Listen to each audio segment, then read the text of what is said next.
Hello! Man, I just finished scarfing down the earliest dinner known to man.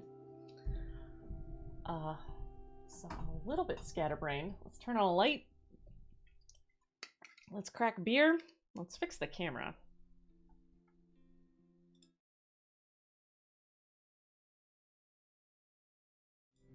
There we go.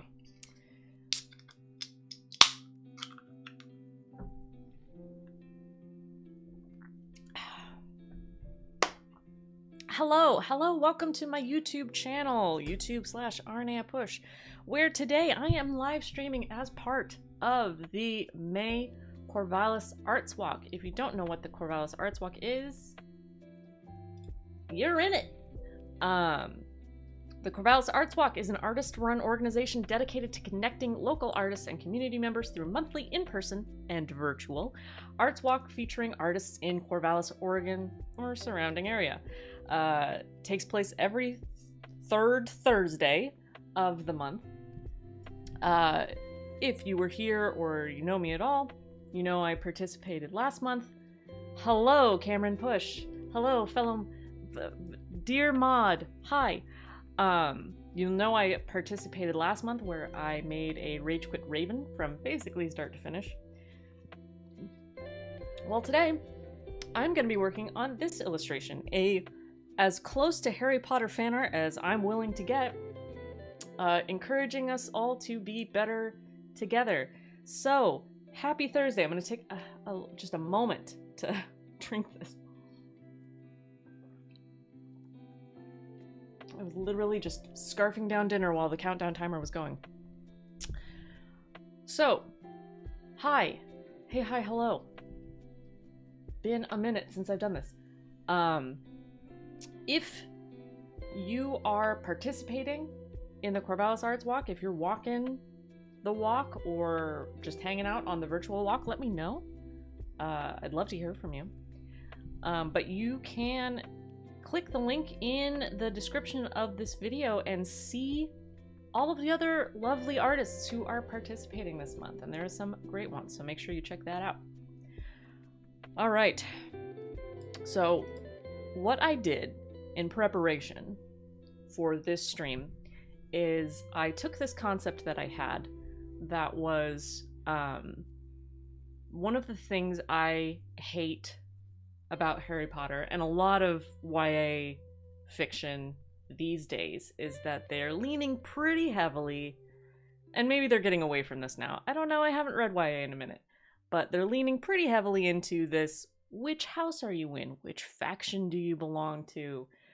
Are you on the side of good or evil? Everything is black and white and easily defined. Well, things are not easily defined, not ever.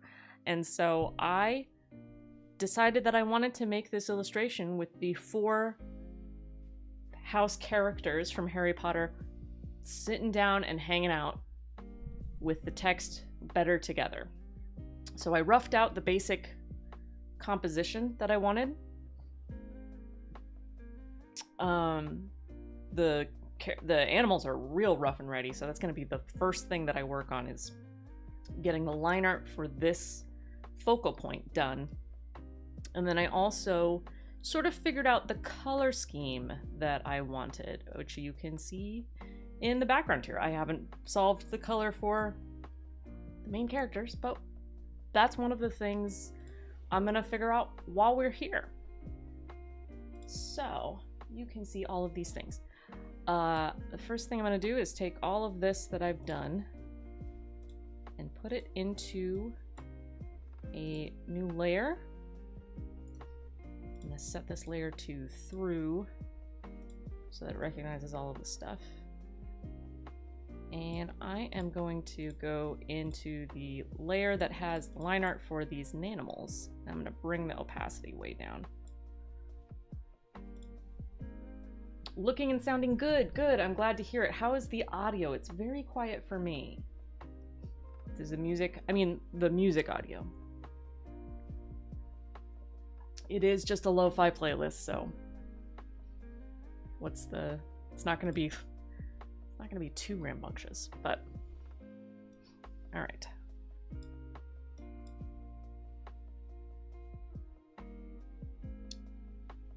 I'm trying to figure out if I want the sketch to have, if I want the lines to have color at all. I think I probably do.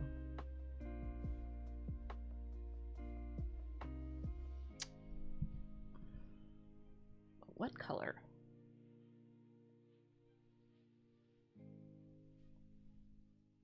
Sounds good to you? Perfect. Perfect, perfect.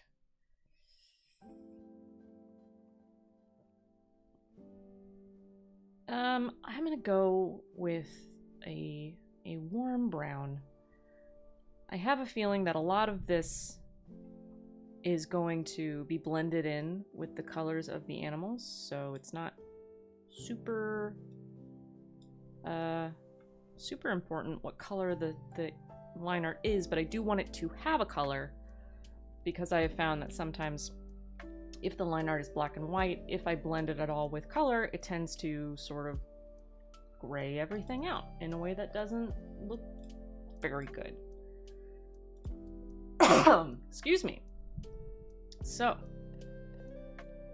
pulling up my reference photos, I think the first thing I want to do is the lion.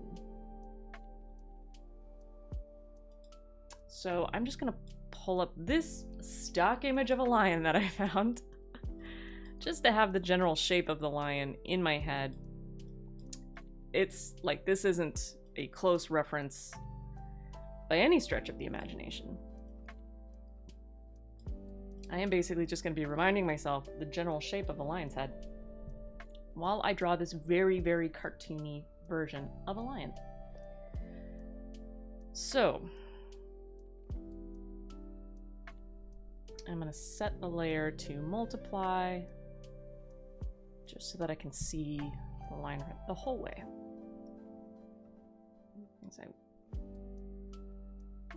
Is that on multiply?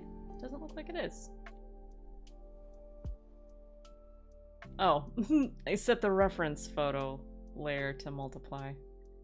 Set that to multiply. There we go. All right. So it's Thursday. It's a lovely spring Thursday. I hope everyone has been enjoying the beautiful weather. It's been a treat just to have the sunshine for me. I haven't been able to be out and about in it much, but the warmer temperatures have been lovely.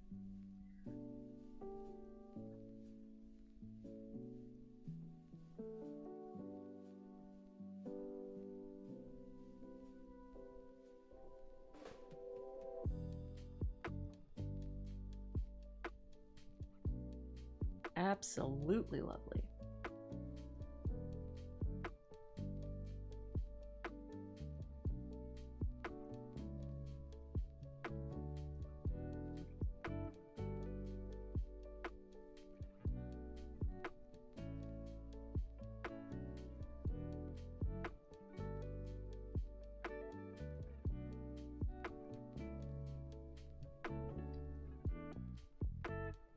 As you can see, I am being real liberal with the using this reference. It's more just like a what shape is a lion's muzzle in comparison to like a house cat's muzzle or a dog's muzzle.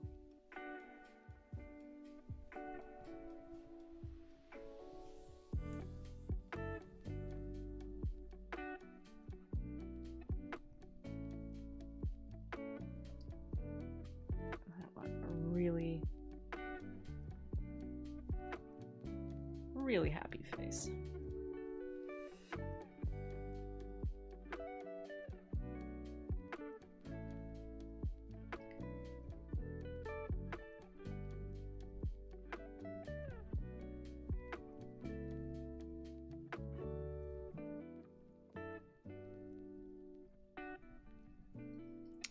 Cameron, is there any buffering? I'm seeing a wheel every now and then. I'm just making sure there's no...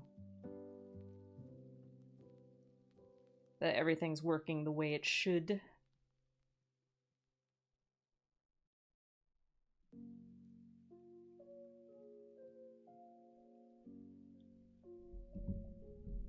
Haven't seen any issues? Perfect. It's just a slight hiccup on my end. But as long as it's not actually causing any problems, it's perfect. Alright. I love how I really like this face. However, I'm going to stop working on the lion for a second because in my original idea, the lion is pouring a teapot for a cup of tea for the raven. And I don't quite know what I want that to look like yet. So instead, I'm going to also open up my snake reference. And I have two. I have one that is just like the general like coiling and pattern of the snake, which is, this is the color I want the snake to have. But I also like the fact that this reference photo, the image is open and he looks very happy. He's smiling, and I wanted that potentially as well. I wanted to really lean into the smiling snake face. So we're gonna move on to this guy.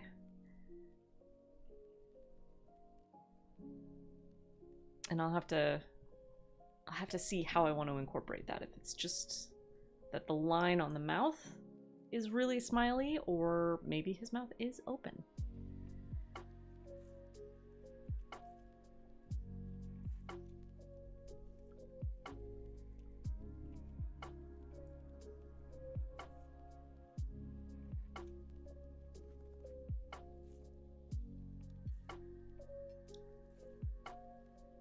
I need to put in a little bit of structure on this face just to help me keep track of where this is pointing.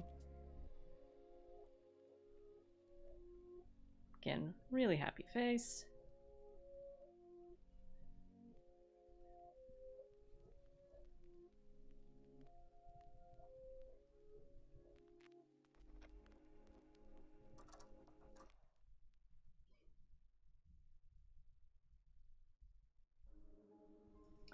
Actually, I want to, really quick, sorry for the pause in art, but I want to really quick,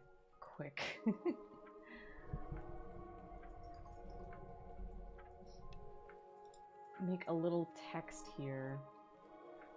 Just because if somebody is walking the CAW and stops in, I would like to have a conversation with them, so.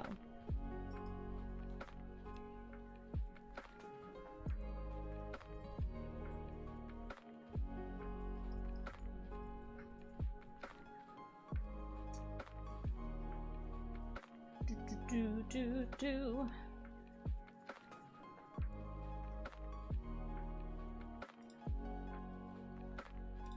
Go ahead and give it an outline that's really thick.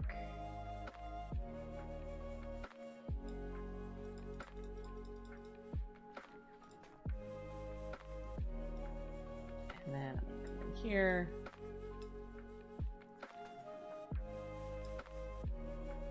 You know what? This should probably just be, rather than have an outline, this should probably just be black text.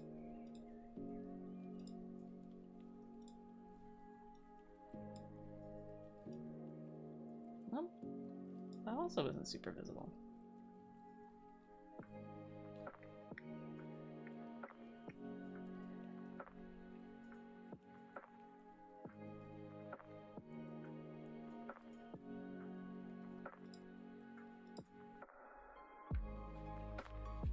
Oh, there's the alignment.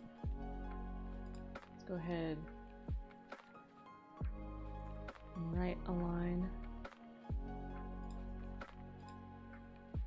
What happens if I make the outline white? That's worse. That's a terrible idea.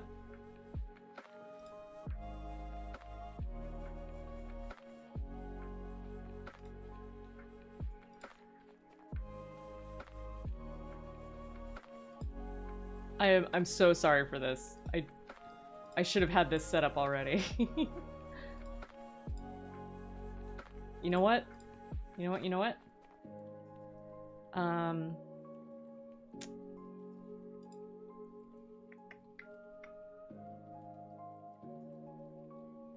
We're gonna call that good. It's not super legible, but it's also not illegible. And I'm gonna leave that. Back to the snick.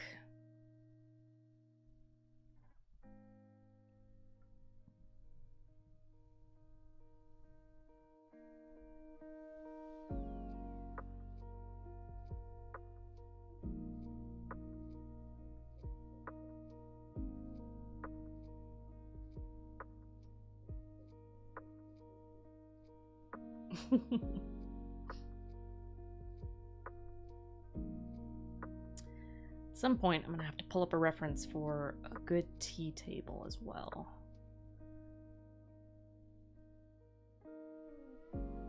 Because I would like the tea table to be pretty inviting.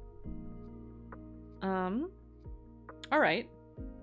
Well, honestly, that's pretty freaking cute. If I do say so myself.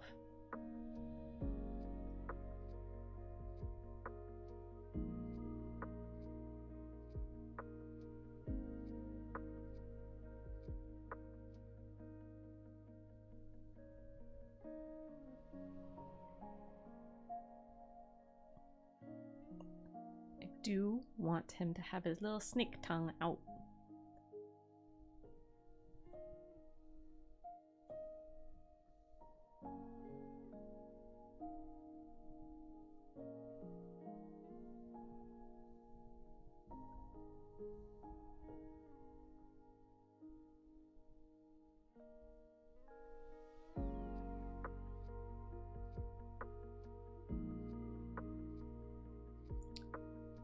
Oh, I'm actually going to save as a new file, because one of the things I like to do is as I make serious progress, I like to resave an image as a different version, because then even though I can often get pretty bogged down in the details of what I'm working on, and it doesn't seem like anything's happening, anything's changing, when I save them as different versions, I can open up the old version and be really excited about the sudden progress that I didn't realize I was making. And move on to the badger.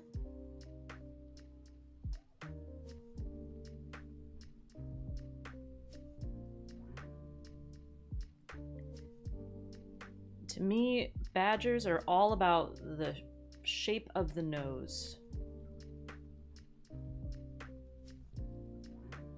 What makes a badger different visually from any other woodland animal is the fact that the nose comes down and almost points upwards. Like, it's a very swoopy snoot.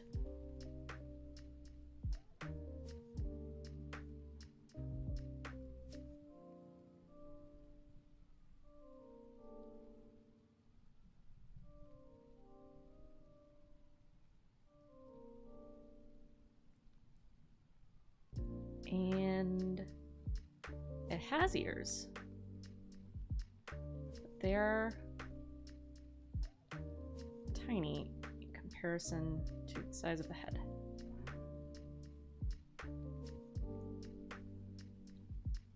I always love how much it didn't make sense characteristically that everybody always says that Hufflepuff was the passive house where all of the nice people go, the losers, nobody cool is in Hufflepuff, and yet the mascot for Hufflepuff is a badger, which is a very, like, assertive and aggressive animal. Like, you don't mess with badgers.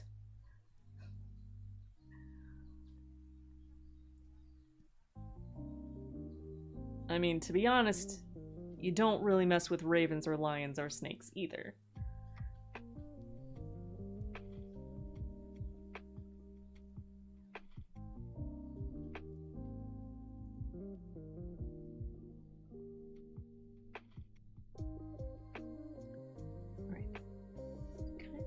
Wanted his paws to be up on the table, so we might have to wait until I've done the table to see what the paws would look like, but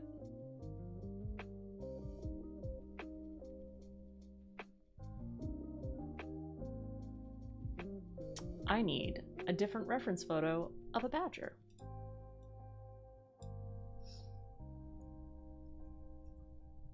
Badger. Find me a reference photo of a badger with their feet. Not a honey badger.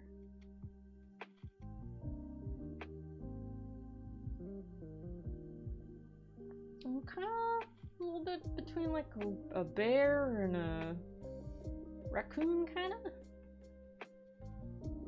Alright. If I open up this image, will it be a JPEG? Ooh, PNG, even better. Even better. Alright.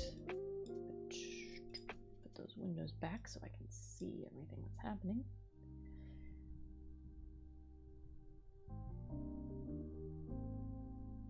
So if his legs are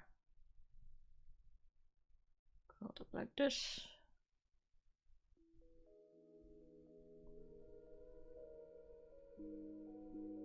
do I want his feet to look like that?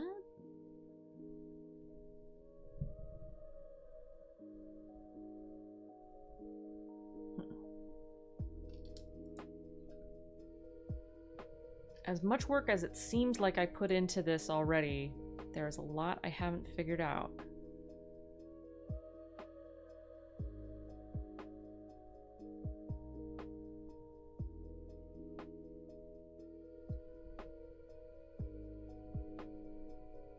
And that's okay.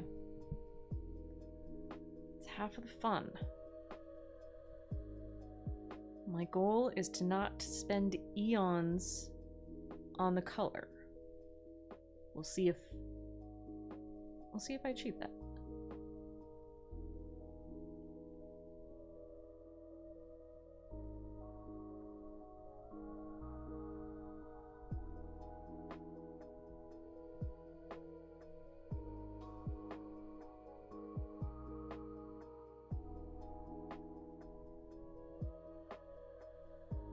Okay.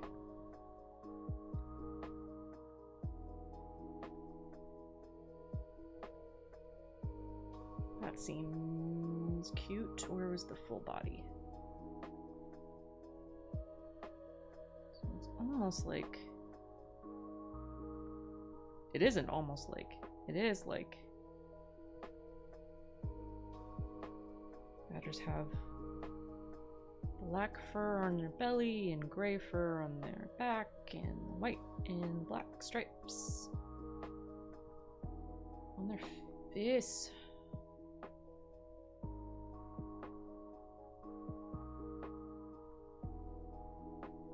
Alright.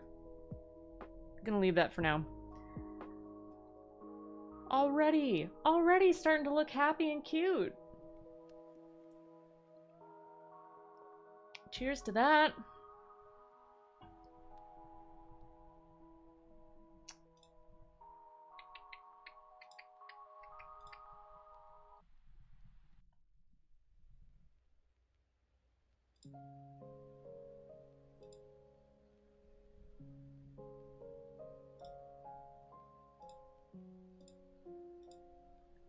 Sorry for the white screen. I just... Oh, it's gonna look super broken. I apologize for that. I just really wanted to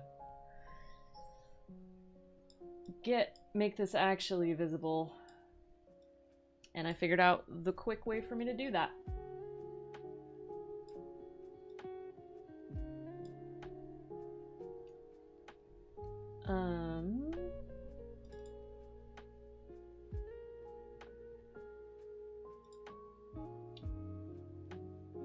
there a transparency setting?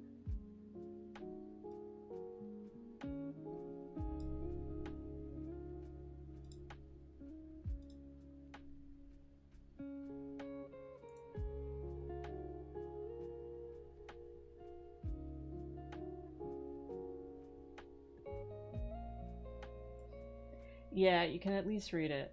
I was hoping to maybe make it slightly transparent. I'm actually not positive how I do that.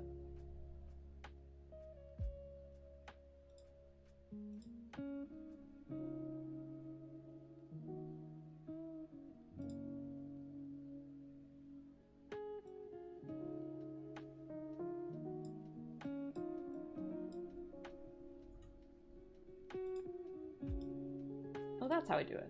Okay. So now that I know that that's the setting, I'm gonna set that to like that. There we go. Readable, but not imposing. Okay. Time for the Raven.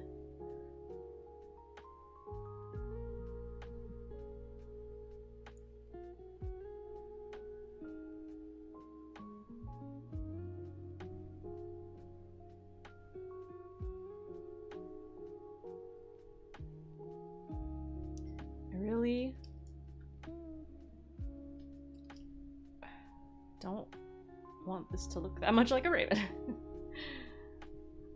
I want this to be a cartoony Bart.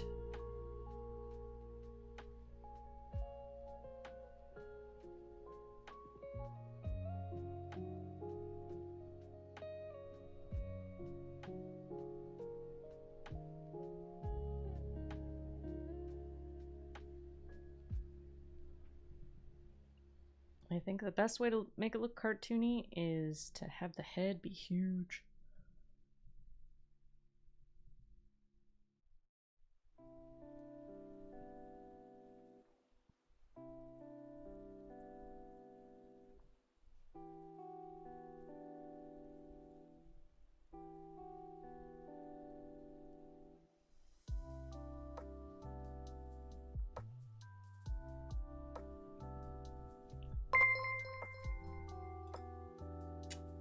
Oops. Hold on one second.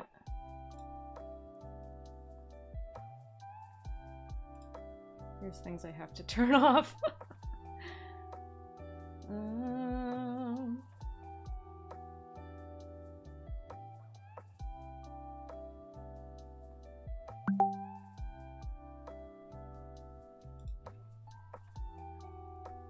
Gotta close that as well. Aw, I think that's my cousin. I was like, who just suddenly followed my Twitch channel? I think my cousin did.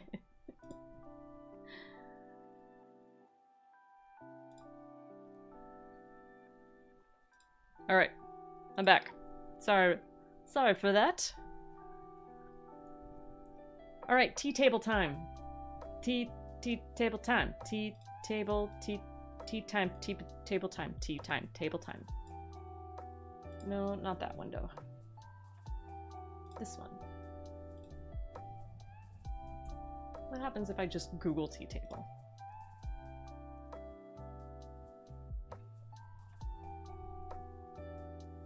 I want something low, and I want... Really, I don't need a reference photo for this. Maybe I'll just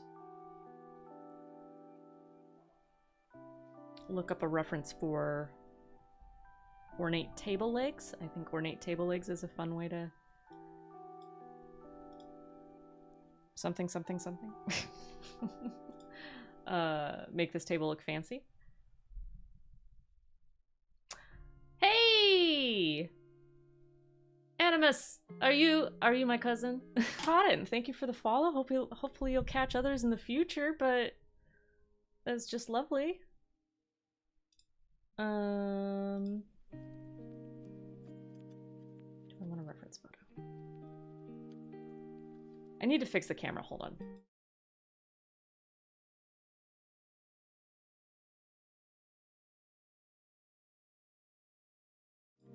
Just felt a little too zoomed in there.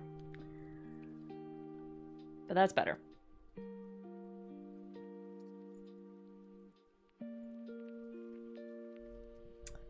I need some decorative table legs. Kind of like this photo. What's the chance that this is a JPEG or a PNG?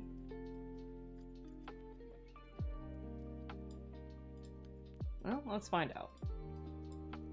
Pull it onto the desktop. It is a WebP file. I don't understand why people save images like this. So, real quick, you get to see me pull this into MS Paint and just save it as a JPEG. Nonsense. Who in their right mind? Anybody even use that file? Alright, I'm gonna pull this image of a cool table just because I sort of liked the shape of the legs. So this is the shape of the legs that I'm going to try and emulate here.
Is there something weird about having almost like a claw foot on these?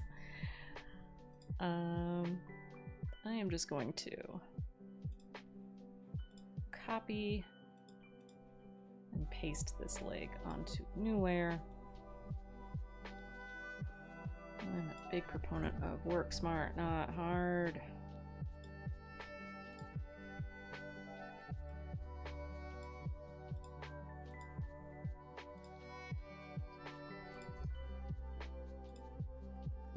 Merge both of those together, set it back to multiply, and erase the snack leg, also known as the tail. Snakes don't have legs.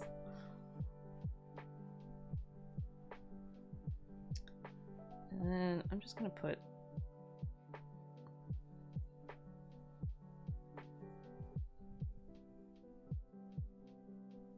the other leg here. I'm not gonna spend a lot of energy like illustrating under the table. It's not a focal point.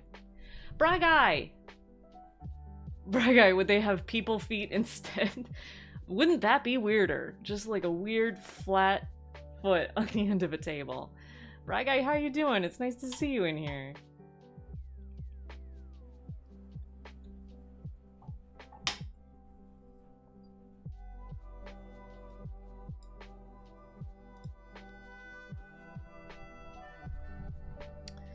So just to remind everybody what I'm doing here, I am participating in this month's Corvallis Arts Walk. You can see a link in the description of the video to see all of the other artists that are participating in this Arts Walk. I'm not the only virtual artist. There are some other virtual artists, so it's worth checking out. All right, I need to figure out this lion's arm. I need a reference for a tea set.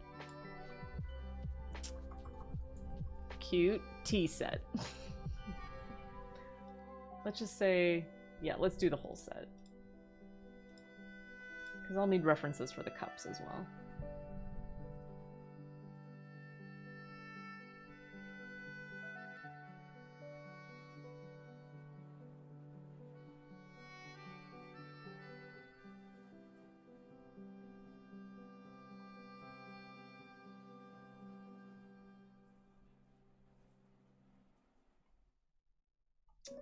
What do I want this to look like?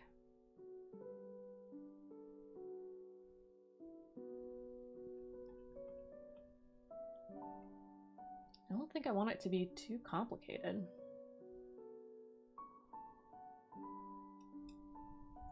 Maybe I take cute out of the descriptor.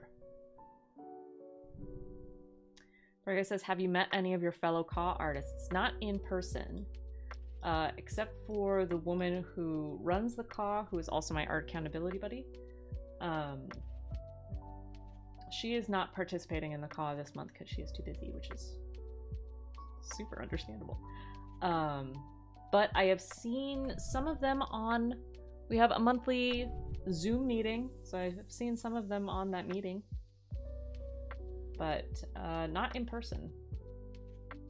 For me, the CAW is definitely something that I started even like paying attention to after the pandemic started, so.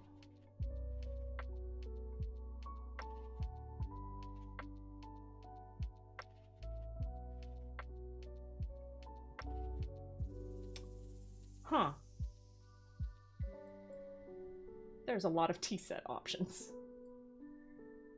You know what I might just do? I might just pull up this image, which is a JPEG, that's nice, but is a white tea set, so it's just the shape, and I'll focus on the color later.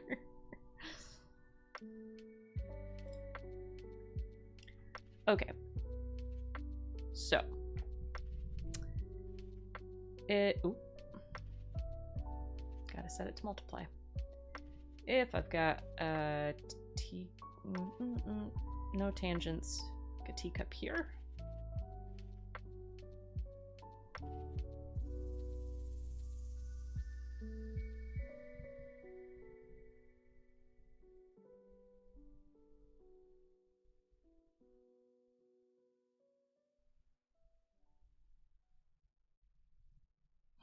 Except I want the lion to be pouring a cup of tea into this teacup. So in fact, we're gonna move it all the way over here. And then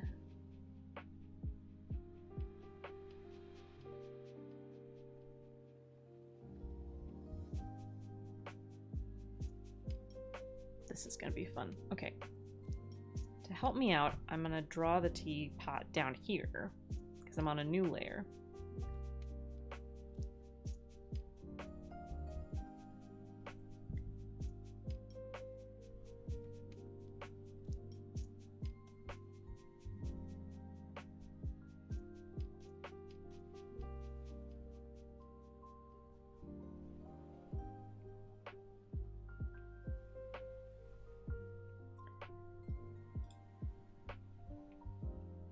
And then I'm gonna see if I can move it.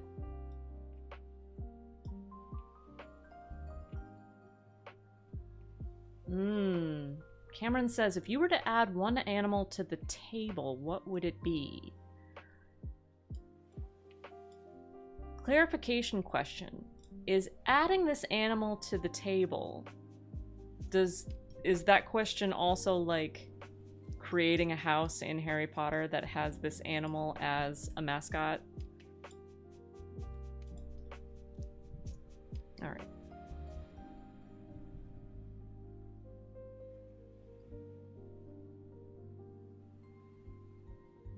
Game Arcane says, a goblin. Sure. Huh. Well, we have a bird, we have a reptile. We have two mammals. is there some sort of animal category that doesn't seem like it's represented? Immediately my thought was some sort of aquatic animal, but then how are they showing up to this table in the forest?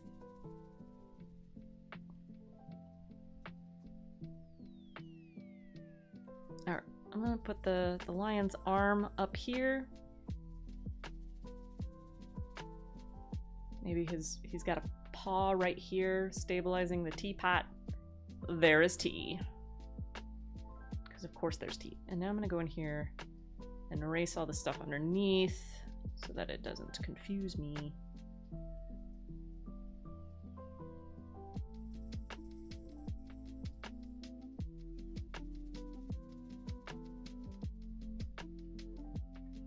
Yeah, that looks cute. Ooh, bugs!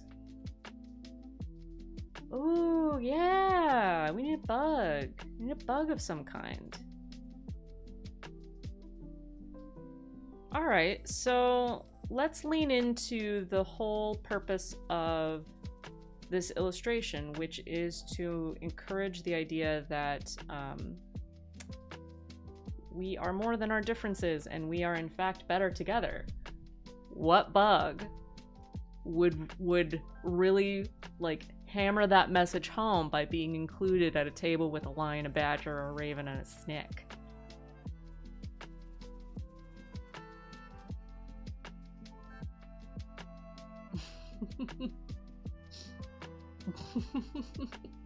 The O key is going out on my keyboard. There have been a lot of gods lately. Bugs is a god one. Bugod, bugod, bugod. All hail the mighty bug. I just realized the chat over in my OBS is a little bit quicker than the one on the website, so. Ants are communal. Bees?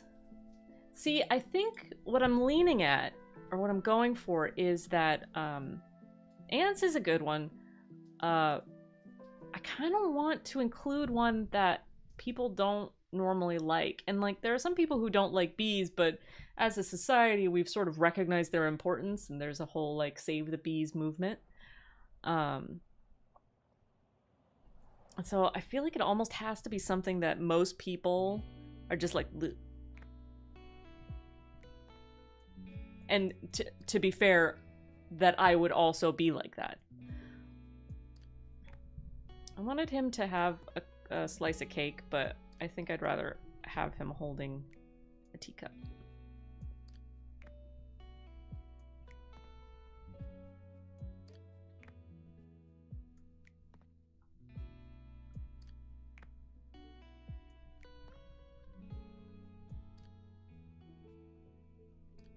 I don't know which way I want the arm of the teacup to go.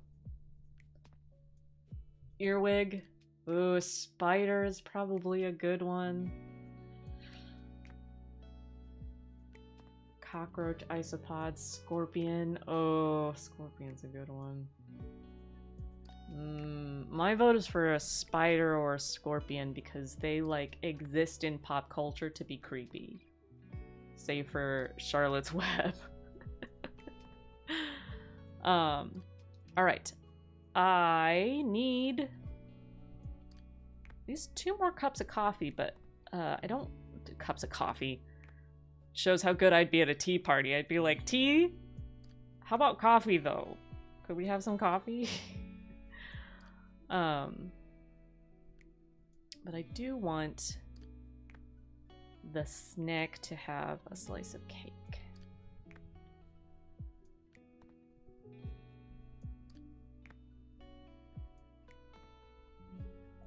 Nice little frosting. Maybe it's one of those double layer cakes, which means that when I draw the cake, I'm gonna have to make sure I have a slice missing from it. More spiders, probably. Maybe a few little baby spiders hanging out. That would freak out Erbo.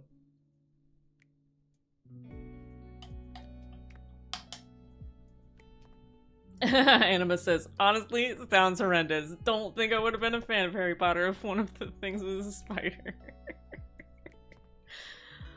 Oh, man.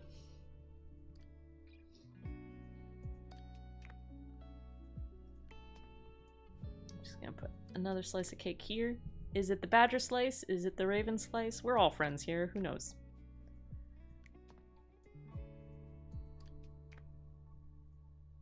Don't want this one to be profile,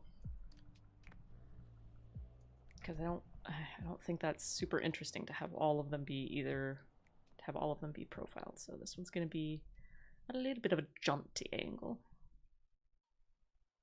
on this plate.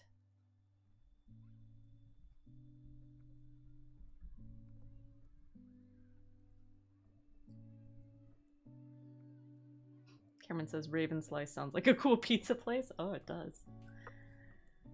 Absolutely does. This is my second CAW illustration with a raven. You can probably see the other one cycle through this slideshow at some point. Running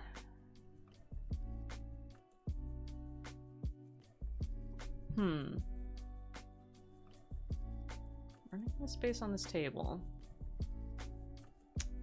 Go to a new layer. Set it to multiply. Is it because CAW makes you think of birds? The first time, it was because CAW makes me think of birds, and I have this whole Rage Quit Bird series. There it is. This time it was just because I wanted to do this Harry Potter Better Together illustration, and there's a raven in it, so... I mean, that's the reason I'm going with.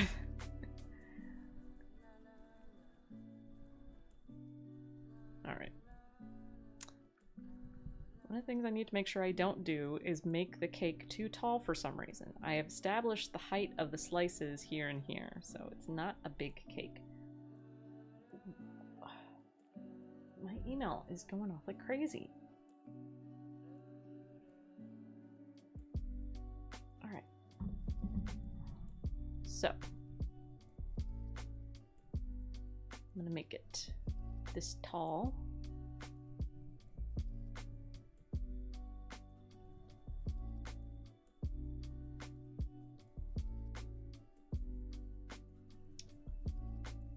And one slice, two slice, red slice, blue slice.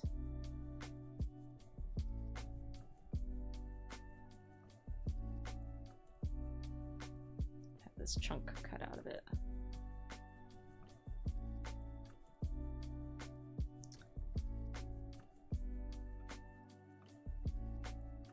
All right. But what I might do is, move the cake over.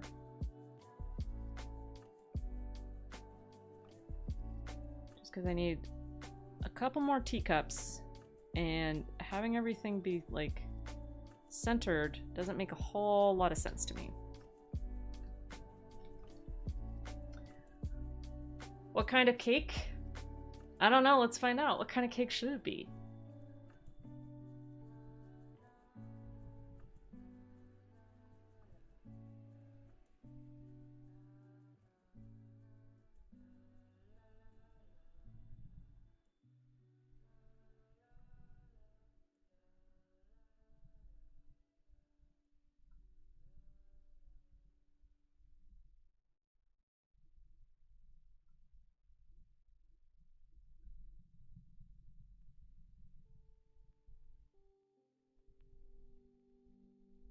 And Lion's teacup is just going to be right there.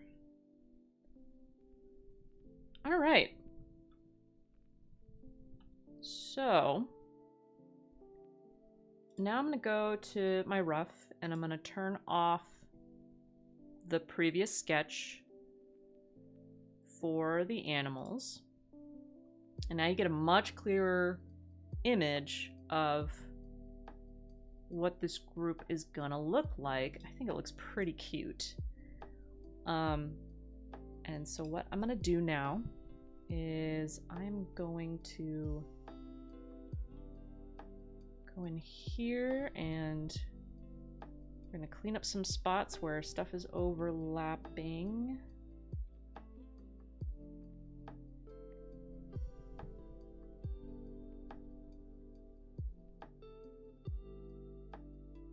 and fix some tangents. So now what I'm going to do is I'm going to merge all of these together. I think I've kind of established what I want this general shape to look like. I don't need to move any of the elements about. So I like the snake's tongue. I like that it's almost touching the cake in direction, because it sort of makes it seem like he's smelling the cake. But I'm gonna move the lion's body over so that it's not quite so crowded. Cameron says, are they all meat eaters? Could you get by with a meat cake featuring various bugs? I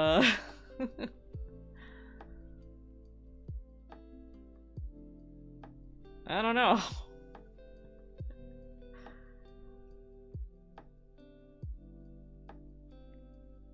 I think if we're leaning too heavy into these as actual animals, then we're gonna get trapped by the fact that birds are often food for snakes.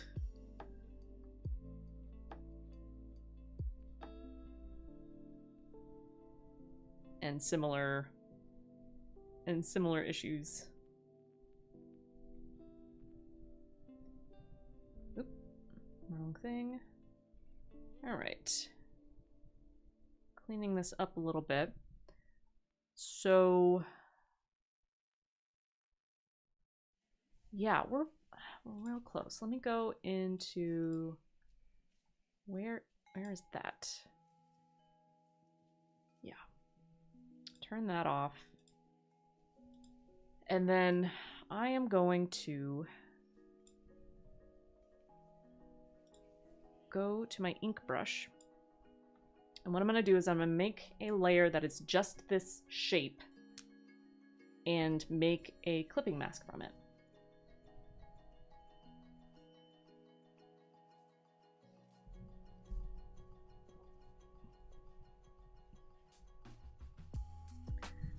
That's all right, Cameron. It's not a problem.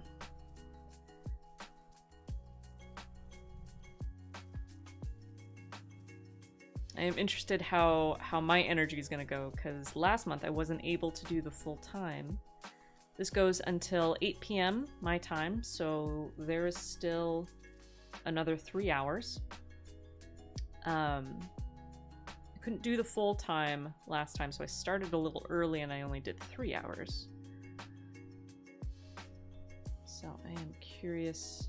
Or 2 hours. I honestly can't remember what I did. I started early, but I can't remember when I ended. But if I started at 3 and did 3 hours, that ends at 6. Yeah. I did 3 hours.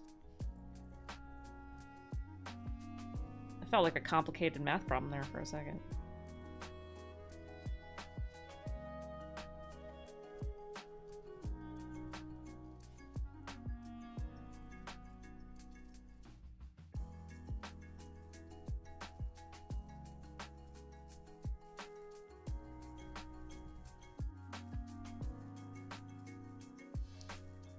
So I feel like I am probably going to be spending the most amount of time on this focal piece for a few reasons. One, it is a focal point.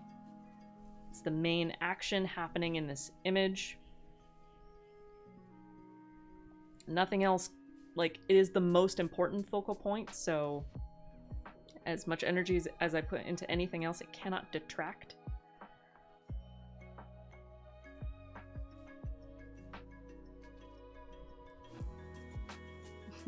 If Timmy starts streaming 2 hours early and ends 3 hours early, how many hours did Timmy cut the stream short? I don't know. I think it depends how long the stream was supposed to be. And what Timmy's problem is. I also need to figure out what's going on here with the feet of these other nanimals.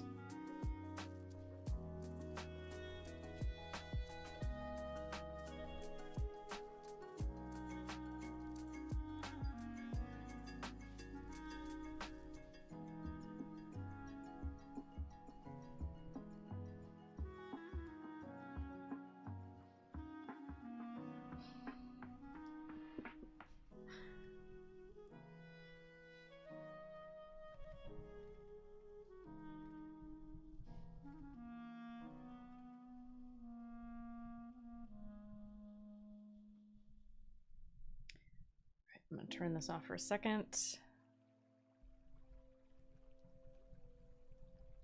Fill in any spots I'm missing.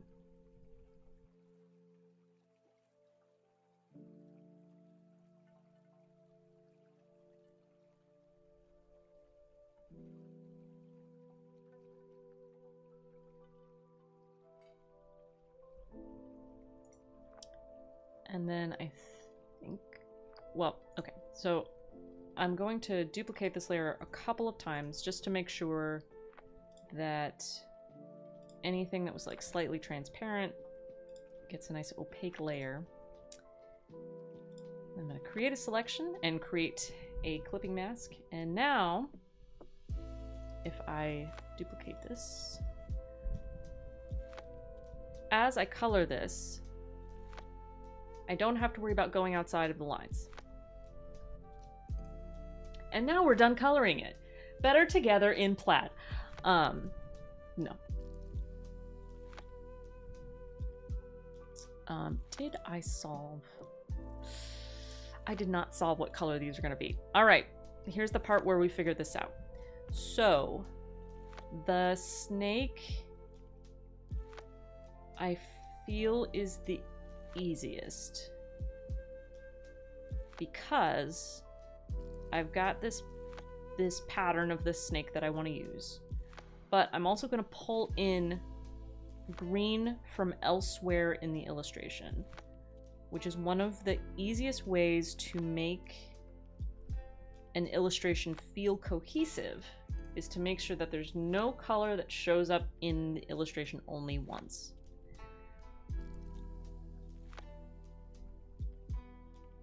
Like, one of the things I'll probably do is have a repeating color in the teapot and the teacups and the cake, and have, but that will still only be like kind of in one section of the illustration, and so I will probably have that color brought into the text so as to unify the image a little bit more. So what I'm starting with is the snake.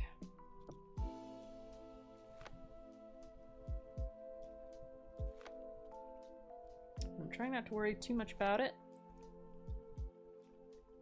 I am gonna make that a little more yellow and a little brighter. And that is gonna be the snake's belly.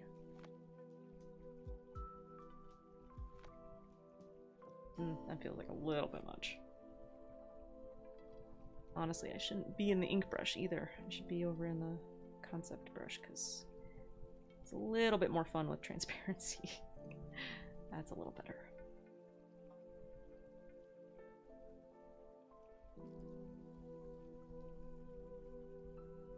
Okay.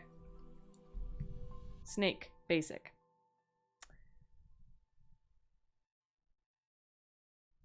All right. So what I kind of want to do for the lion is pull in this tan that I put in the dirt. Just make it a little bit warmer.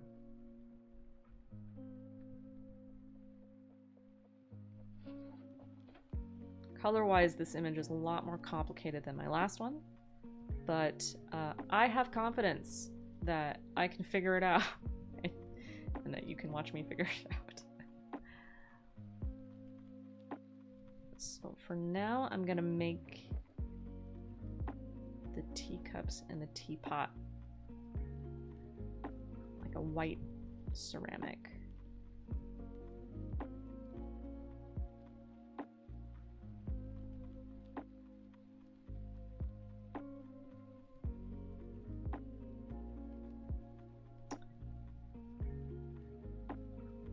Look at that happy snake.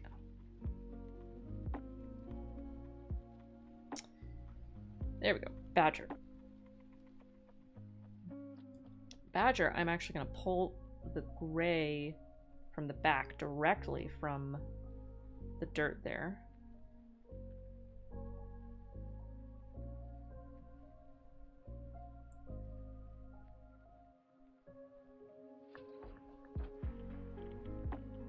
Oops. And there, and then I'm going to pull the white from the teacups. It's a little bit, you know, it's a little bit much, but it's a nice start. Dude, man, badgers are like black and white in the face, and then does the body have any black and whiteness to go with it? I know the front is black. Kind of doesn't. I mean, a little bit. I don't know. Maybe I'll just use the white here and just sort of just be one of those kind of patterns.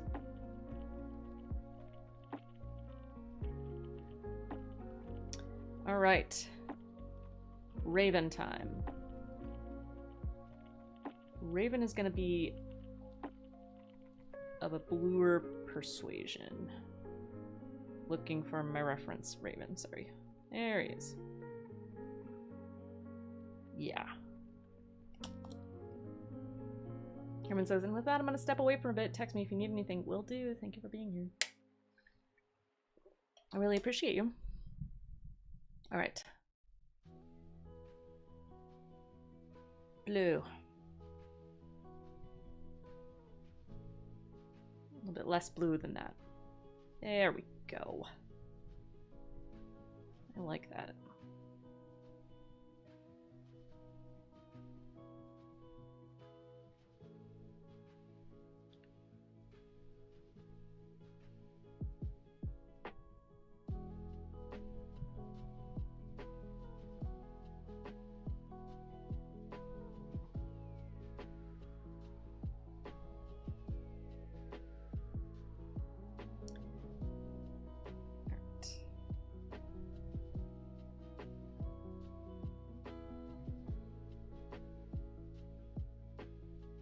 Nice mane, this cute little lion. All right. And now what I'm gonna do, I set the brown of the lion's mane. I might, well, I mean, I'm going to. We're gonna see what it looks like if the table is that same color.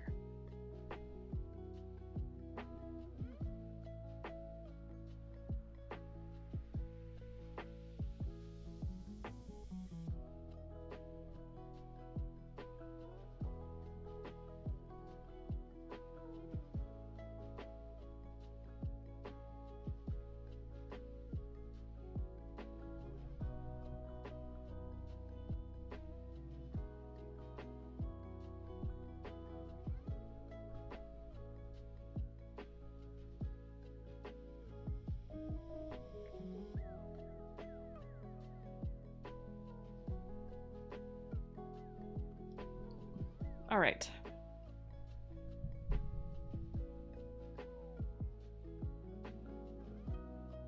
Now I really got to figure out what kind of cake this is.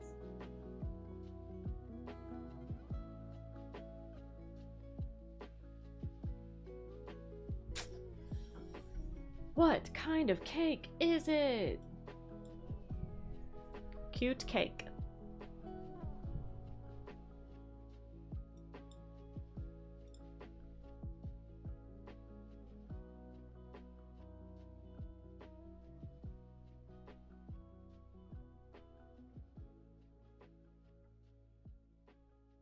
See, these are all just like cake decorations.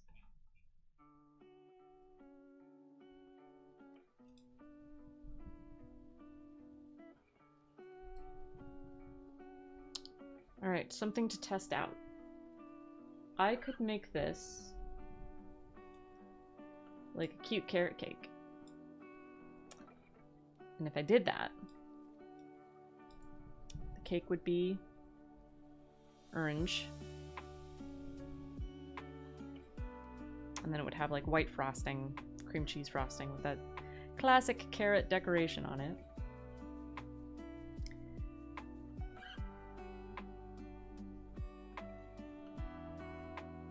Because then what I would do is I would make the text, if not that exact color, reminiscent of that color. And the reason being is the background of the top part is largely bluish green, and orange is that complementary color. Yeah, let's play with that for a little bit. All right, I need a cream cheese frosting, so I'm going to take the lion's color but make it a lot lighter. Oh, and I'm on that weird layer.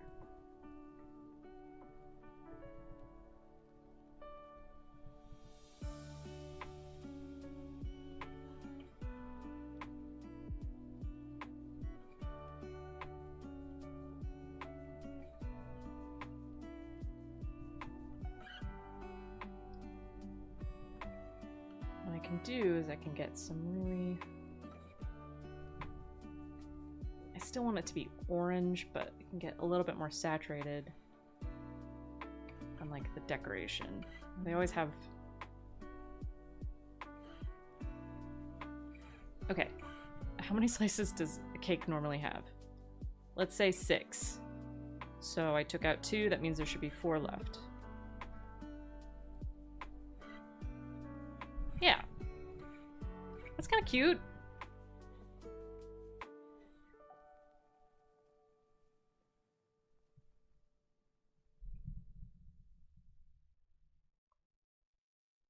All right. I think it's time for me to start rendering some of this stuff. So what I'm going to do is I'm going to duplicate this layer and turn off this one.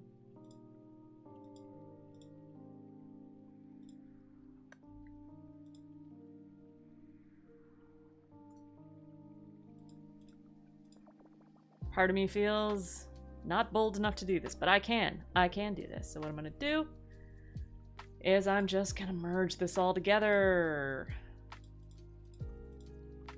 And by merge it all together, I mean actually merge it with the cake that I did on this other layer.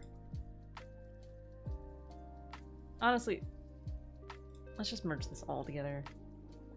The better together text is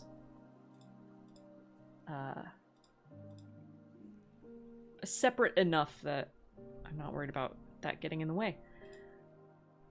Actually, I do want it to be separate, but it's really easy to do that because now I can just copy and paste this, go in here, delete it from this layer, move it back, and now that's all fixed. So I think I'm going to start with the badger.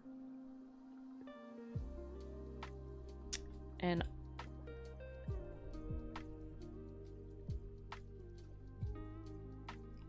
just gonna start making this look neater, I guess. Like, normally I hem and haw quite a bit on this, so to be honest, it feels a little weird for me to just be like, and now we just make it look pretty. Well, here we are, I guess. And what's wrong with that? Be bold. Do the thing.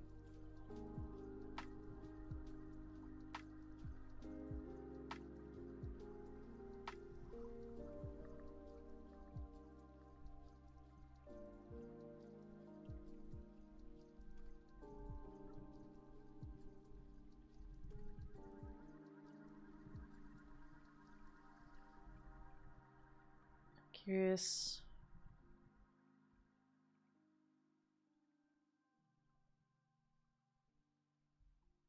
Do I do that?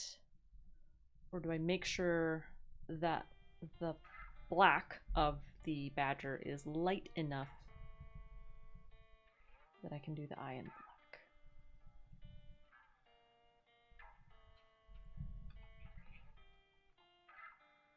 We're gonna try that for now. I can always change it later.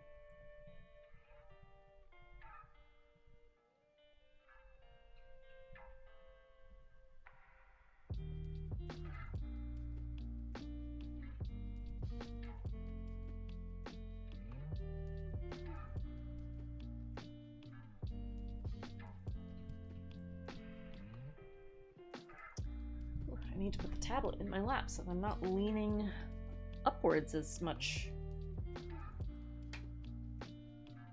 That's better.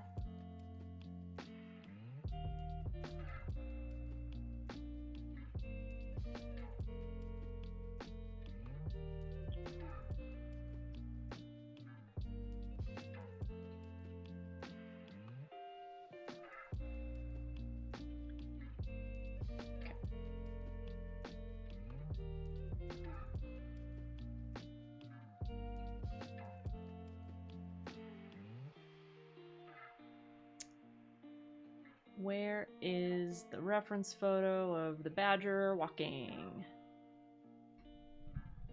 Hi, Spencer. How you doing? Look at me being on YouTube. I know. How you doing? Where's my reference photo of a badger walking? There we go. Their arms are dark. So I need to make sure I do that. I don't like this gray that I chose for the eye.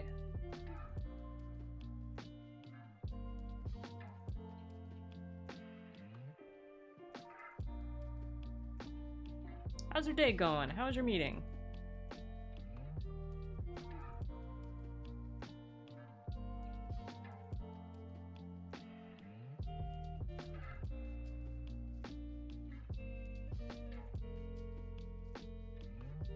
I'm doing well, feeling really good the last couple days and fighting the urge to be wary of it. Hey, I know how that goes. Congratulations on recognizing that and working to just be present with the good feelings.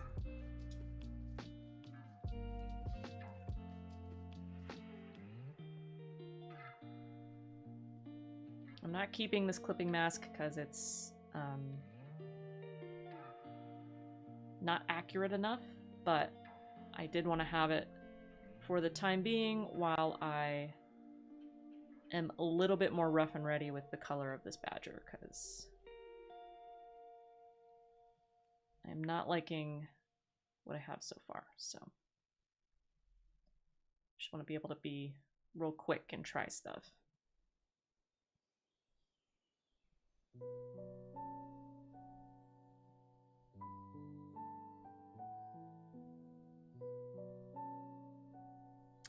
If it makes you feel any better, Spencer, I feel largely the same way. We suddenly got some nice weather, and suddenly I just felt a lot better, and I am trying not to chalk the whole thing up to the weather. You know, because it could rain tomorrow, and where would I be then?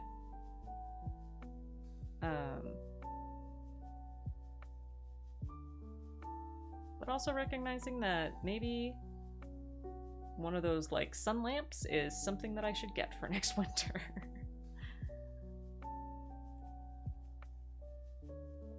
The goal is to be done. I do recognize that sometimes that doesn't happen, so the goal is to get as far as I can. There's another 3 hours. And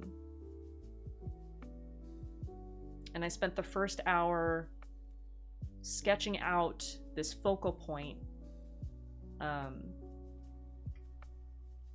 to just get a real clear sense of these creatures and what they look like. Yeah, see, those feet are dark too. And honestly, this is in the shadow. I feel like I should make most of it dark, but maybe not that dark. Still gotta look like a leg.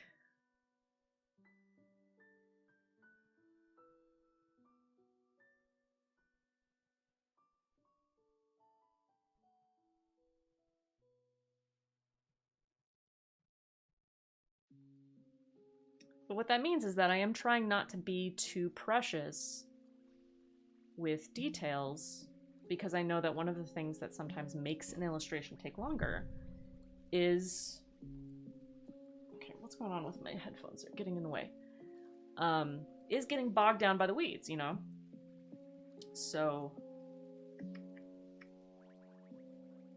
I'm trying to be a lot more fluid and quick with it,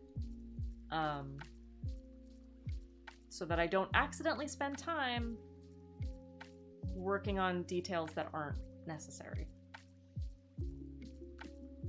Trying to be as efficient as possible, basically.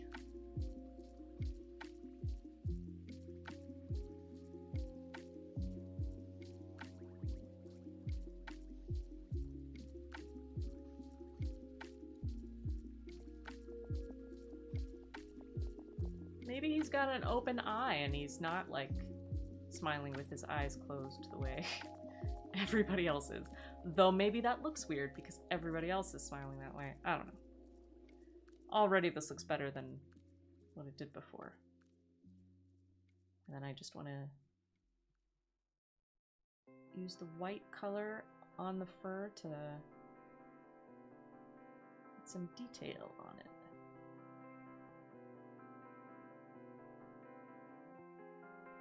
Just get a mirror, your smile is a ray of sunshine. Aw, Spencer. You're such a nice friend. That was sweet, thank you.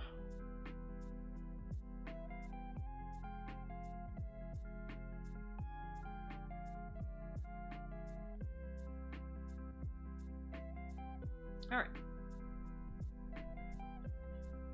Yeah, cute. Super cute. The cutest.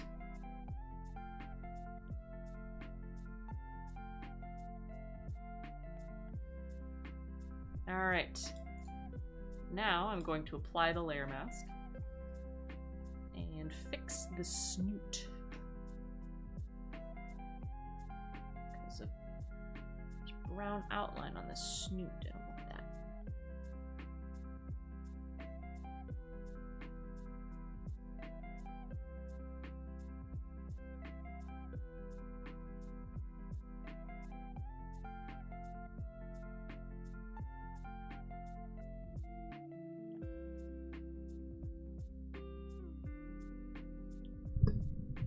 If anybody decides to check out any of the other artists on the CAW, link in the description to see who they are. Some of them are physical, but there are, you know, a handful of virtual artists like me. Let me know. Let me know what you think.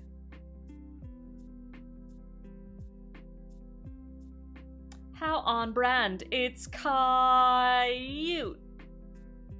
Ba-dum-tsa. Ooh, I need my bird reference. There he is.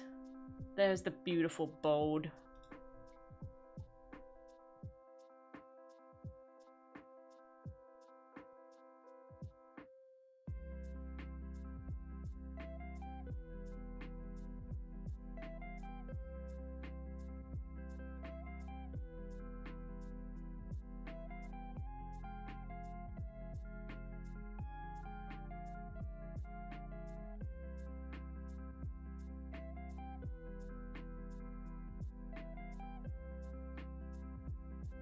Whoop. Just started erasing there. Didn't want to do that. Did kind of want to outline the beak.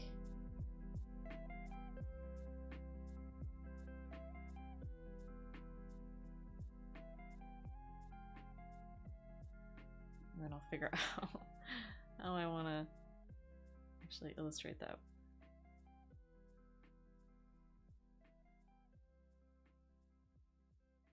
Oh, this is rotate.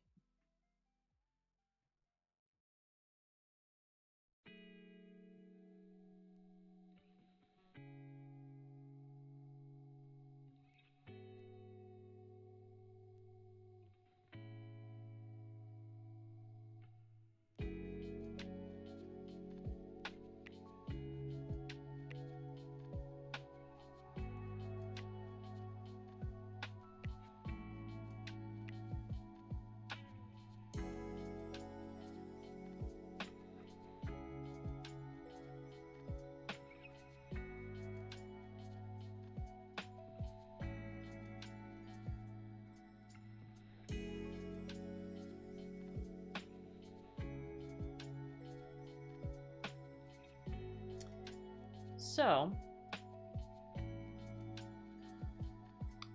one of the things I really like about working on this image is that it makes me think about the whole message of the image. Spencer says, I just had an idea of combining all of these animals into a sort of manticore. That would be an interesting piece. You should make it.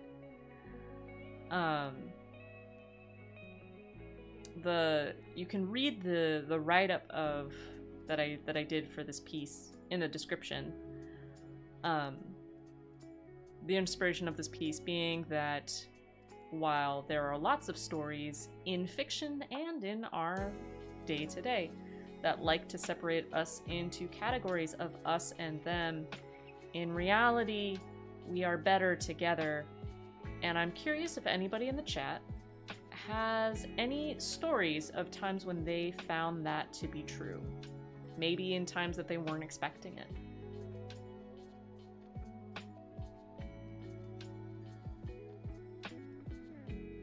Spencer says the illustrator to the non-illustrator. It's not my idea though, Spencer. You have the idea, you illustrate it. You can do it. I believe in you.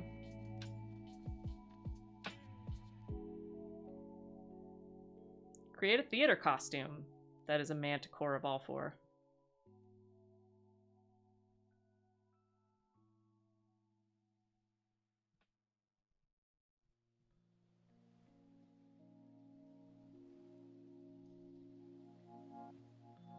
Alright, I like that darker blue. Okay, I do need to really lean into the smiley face though. And I think some of that comes from needing to have the line of the beak extend just a little bit farther. There we go. Now he is clearly smiling.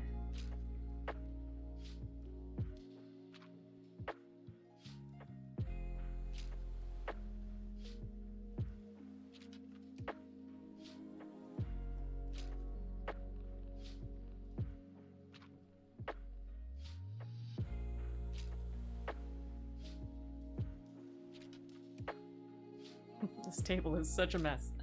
One step at a time. One step at a time for sure.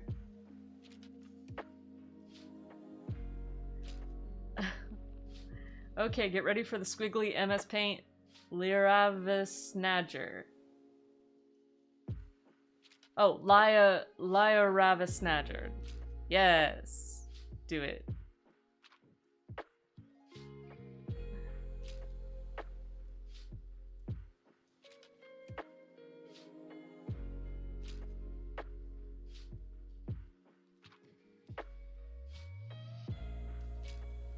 Trying to think if I have any good examples of finding it better together with groups of people that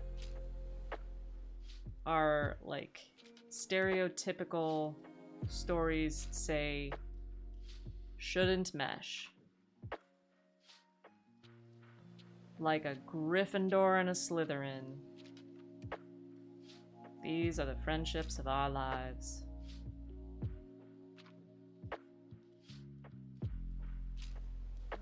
Getting a little bit in the weeds on this raven, so let me just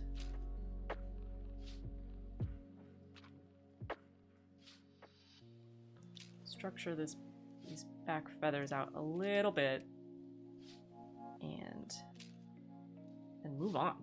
Move on to something else. I'm not going to put highlights on those feathers because we haven't even touched highlights.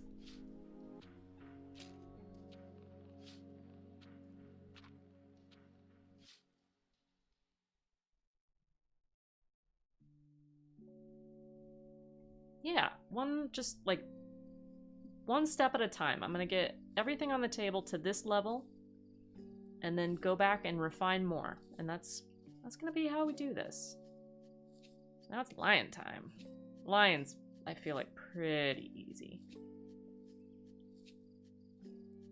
Spencer says Firefly is kind of that dynamic. All sorts of misfits together. It is. It is all sorts of misfits together. The nice thing about that show is that they encourage that. They're all part of the crew, and that's like a theme of the show, you know? Whereas with Harry Potter, it's not a theme of collaboration. we don't I mean, there, like, I say this, and there probably are BuzzFeed quizzes of which Firefly crew you most align with. Like, I mean, I'm sure there's, like, which Firefly character are you, but they're not necessarily representations of archetypes in the way that Harry Potter houses are.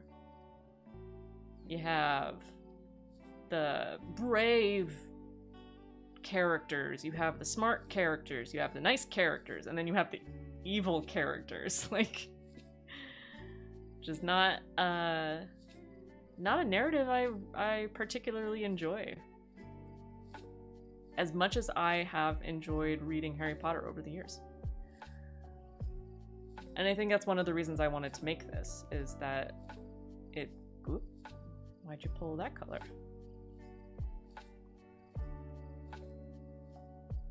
It is one of those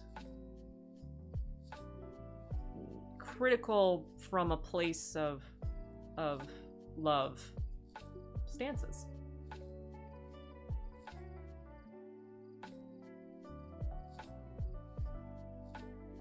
Alright, that's background.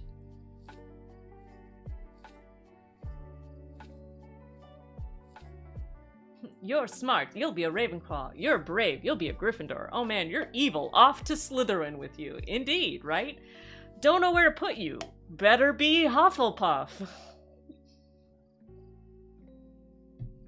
Man, sometimes Hufflepuff really feels like the everybody else house.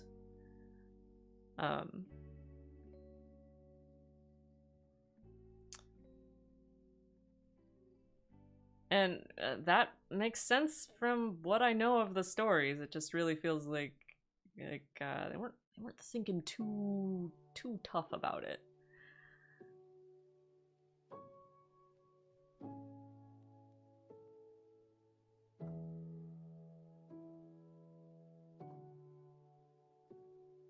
Also, that reminds me of some online shooters where they deal with cheaters by just sticking them all in a server together to torture each other. That's really interesting. Animus says, I bet Hufflepuff threw the best dinner parties. Yeah, I think so.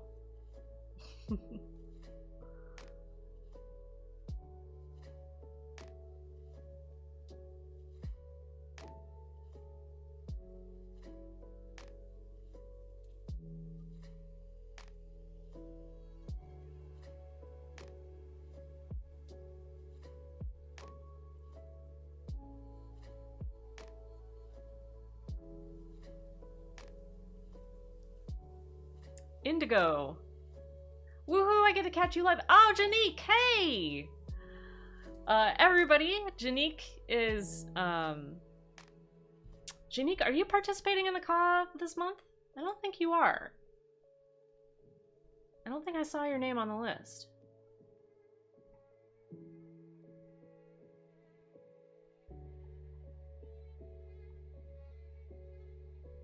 Nope, not this month. But Janique has participated in previous months. She is also a member of the Corvallis Arts Walk group. Is a fantastic illustrator. And my fellow digital artist in a large group of traditional artists. Though Janique also knows how to do traditional art, and then there's me, and I'm just like, painting is fun. Let me do this paint by numbers. I don't know why I thought you were showing at Conundrum House this month, but maybe that was just last month. Woot woot for digital art, absolutely. How's your Thursday going?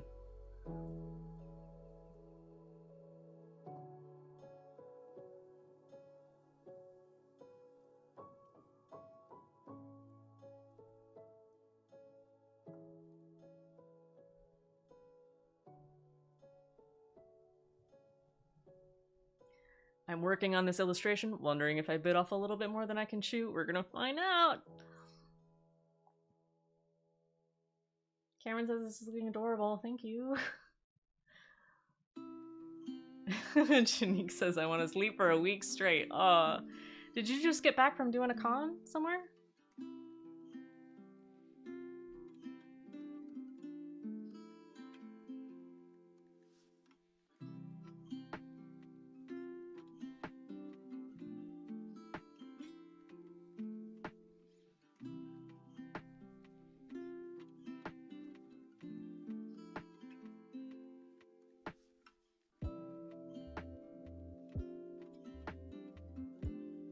No, we had the run last Saturday for my day job. Ah ha ha ha ha ha ha.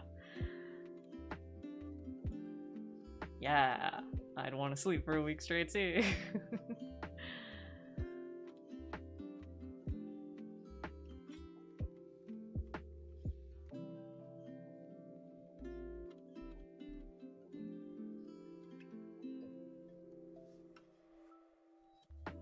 But prepping stuff now for Lilac City Comic Con. Ah, yay, same.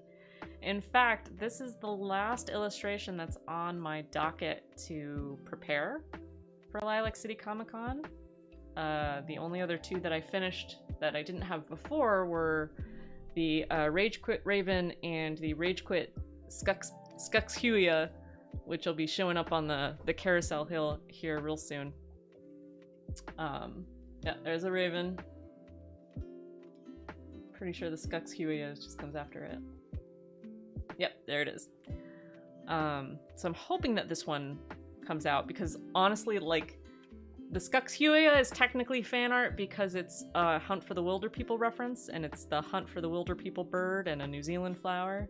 And this is the only other thing that, like, gets even close to fan art for me, so, like, I'm hoping I get it done.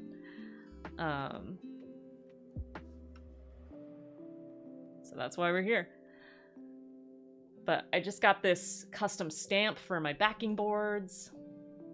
I love the Raven, thank you!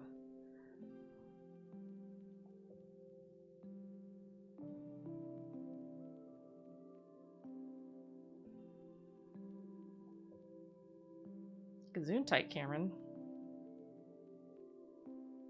If you're still here. Heard that all the way upstairs. I'm gonna make that just dark.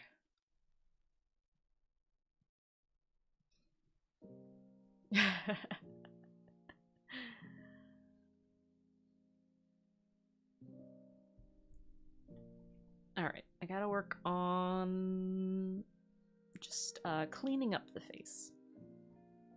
Not gonna worry too much about like highlight and shadow right now. It's all just about refining this rough sketch to make sure that it's what I want it to be.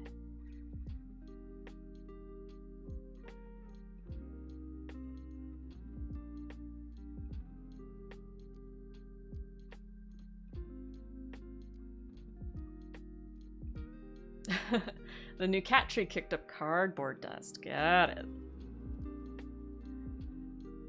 Have any of the cats found it yet?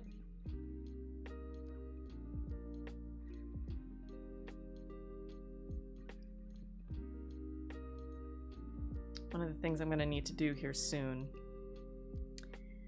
is I'm going to have to put a really vibrant color in the background to just see if I have any blank spots in this center section. If not, then I should be pretty close to being able to make an actual clipping mask that I don't have to delete or like fix later.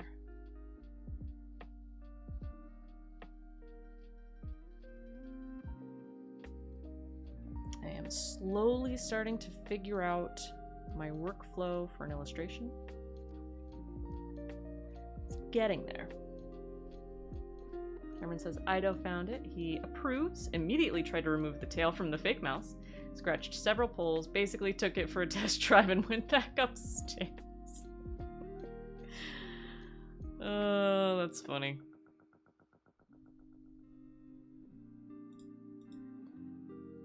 What is here. Where is that? Ah. Apparently part of Badger Rough got put in with all the plants. It's confusing me.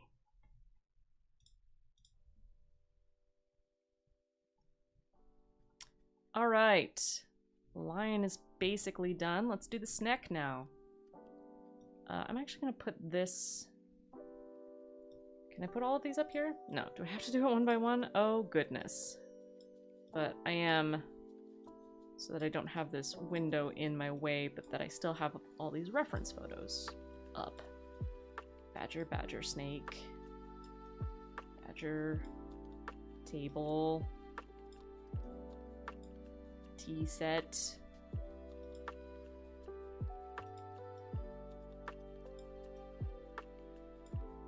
Lion. Alright. Back to it.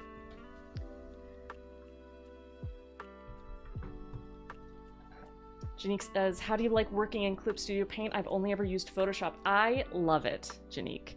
I highly recommend it. The only thing that Photoshop can do that Clip Studio Paint can't really do very well is edit photos. So, if you find that you do a lot of actual photo editing, Photoshop is better. But when it comes to digital painting, Clip Studio Paint is fantastic and so much cheaper.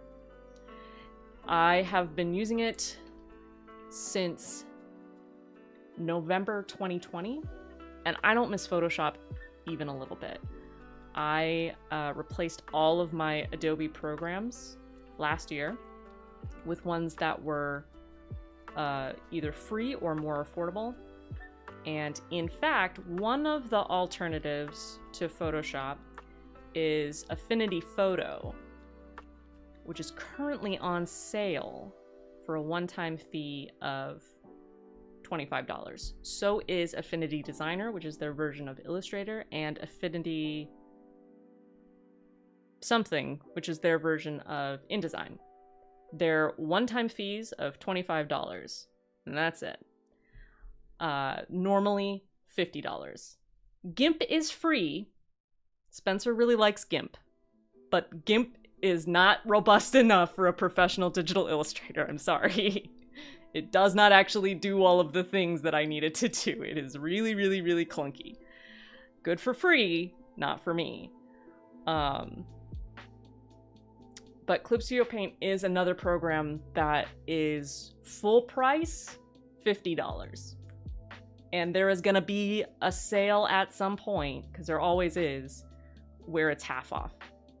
So you could probably find it for $25, one-time fee. If you're using mobile, it's a monthly subscription fee. But if you have a desktop computer, it's just a one-time fee, which I really, really like. Spencer says, if it's not rough around the edges, is it really worth it?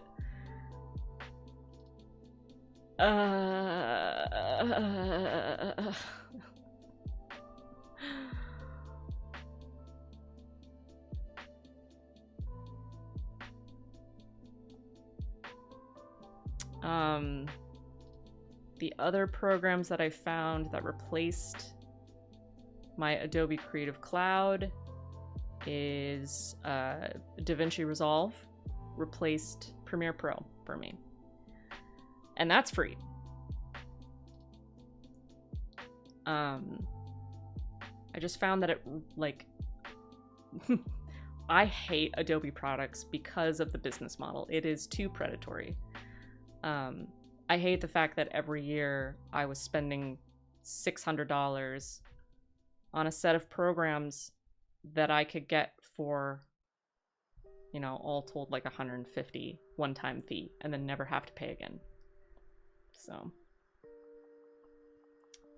I did upgrade Clip Studio Paint to the EX version, which is a little bit more expensive,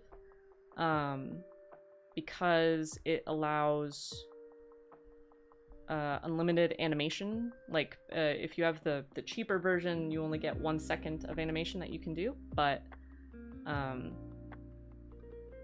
wanted to be able to do longer animations, just because I wanted that. It also has a multi-page document feature, which hopefully will be really nice when I finish my graphic novel.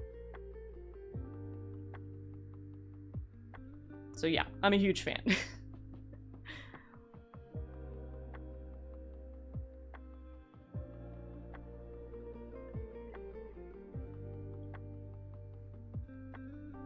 Also, there's a lot of integrations that have happened with Clip Studio Paint and Photoshop. For example, you can import all of your Photoshop brushes into Clip Studio Paint.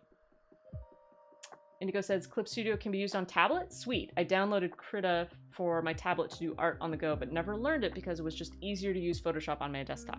Yeah, Clip Studio Paint can be used on tablet, but if you're using tablet, if your tablet is like an iPad, then you will have a monthly subscription. For some reason, their mobile version has a monthly subscription, but their desktop doesn't.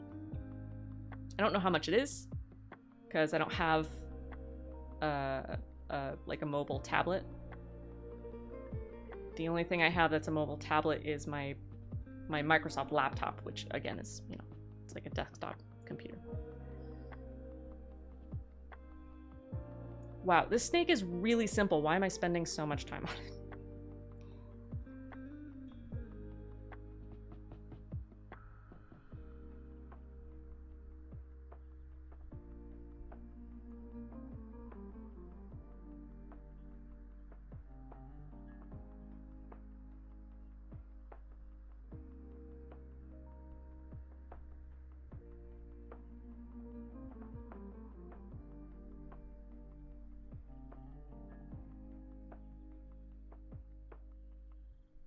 Cameron says, look at that face. It's a charming snake that deserves attention.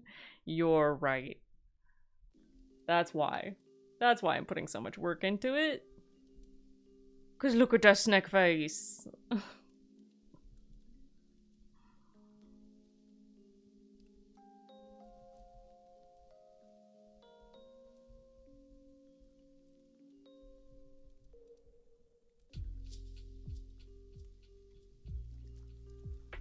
All right.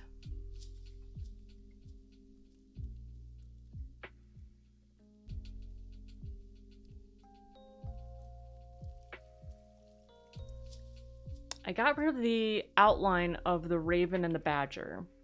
I'm not going to worry about that for the snake or the lion, but when I render them fully, I probably will get rid of it. They don't quite mesh yet. But I have a table full of stuff to do, so let's start working on that. I'm just gonna make this table leg dark.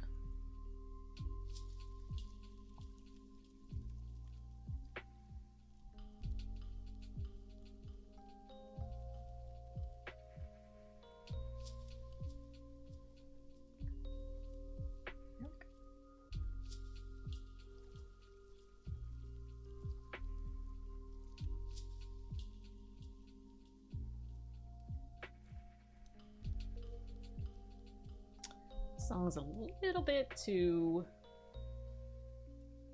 Where is... Spotify. There it is. Song's a little bit too chill. I know this is lo-fi, but I need a little bit higher fi.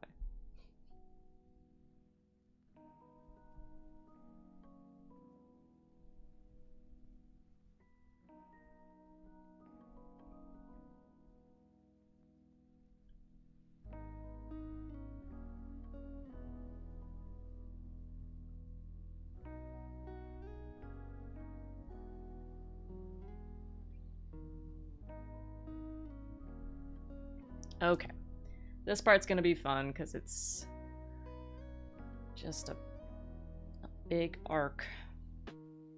I'm being sarcastic.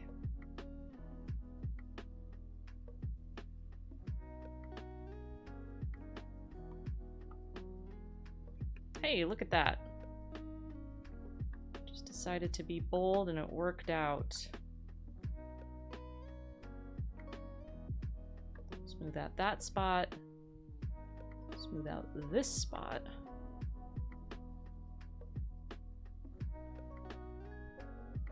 And I can start to see the pixels, which means I'm too close. And smooth out this spot.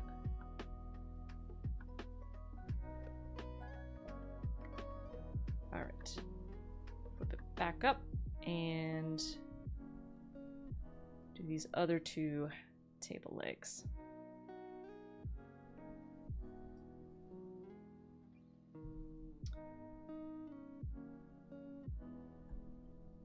Man, that hour zoomed by. It is already 6, well, 10 till. My watch told me that I needed to move around. Which, you know, I never do, and I get a little annoyed that my watch is being so bossy. But then I started using it as a way to keep track of time. Like, oh, my watch buzzed. It must be 10 till the hour. Which has helped me when I have meetings or stuff starting on the hour. Now, you might be thinking, Arneo, why not just set an alarm so that your watch can tell you when those meetings are? I'm like, why do I need to do that when I have a watch that tells me it's 12:50 right before my 1 o'clock meeting?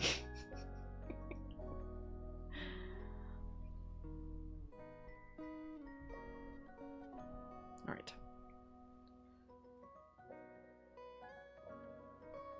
Cute. All right, we're just gonna start.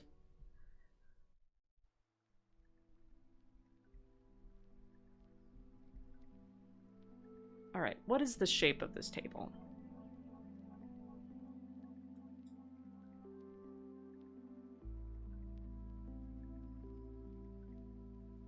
Do I really want it to be like this, where it's curved that way, or do I want it to be a little bit more, oops, table shaped?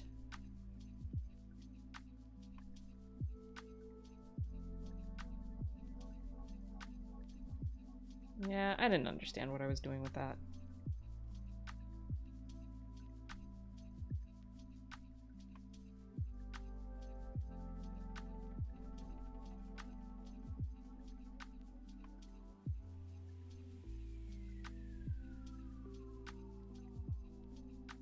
Color of this table is really messy, but that is something I'm gonna fix later.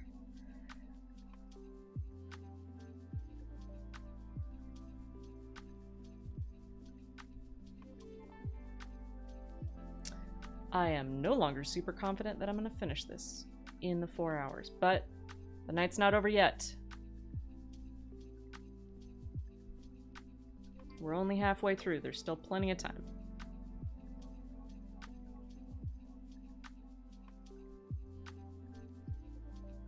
All right. The cake.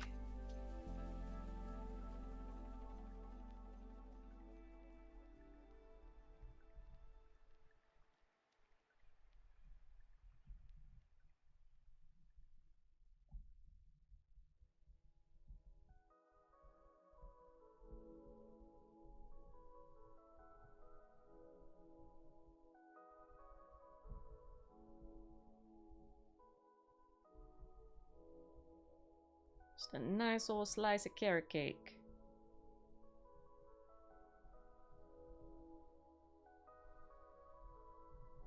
And why not just take a little bit of that green? You know, they always put like a little frosting carrot on the top of every slice. All right.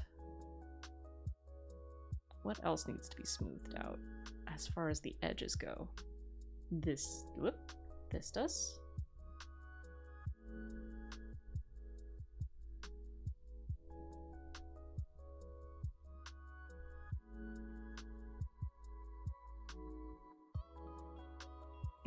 Cameron says, I love carrot cake. For some reason, the frosting carrot bothers me. Oh no.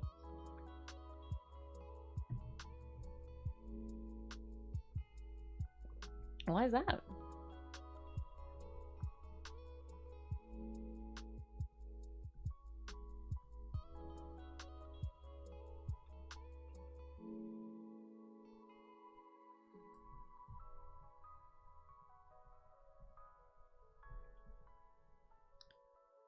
So right this second, I'm a little bit more concerned with the edges of this whole focus point shape than I am with the exact color of it, and I think that's just because I really want a clipping mask to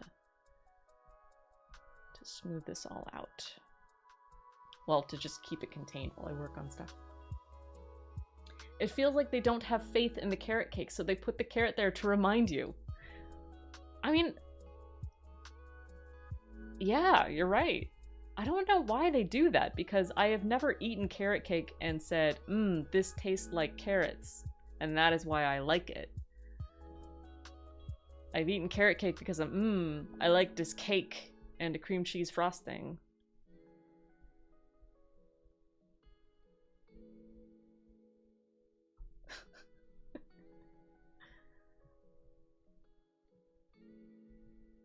You're absolutely right. They always do that. Do they do it with anything else? Like, is there anything else that they always just really telegraph what it is? Just in case you had any inkling that might be something else.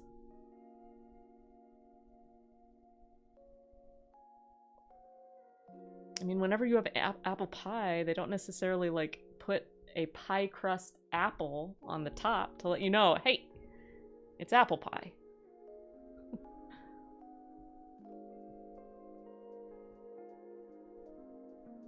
All right. So here is a teapot. Short and stout. This is the top part. This is the spout. It is pouring tea.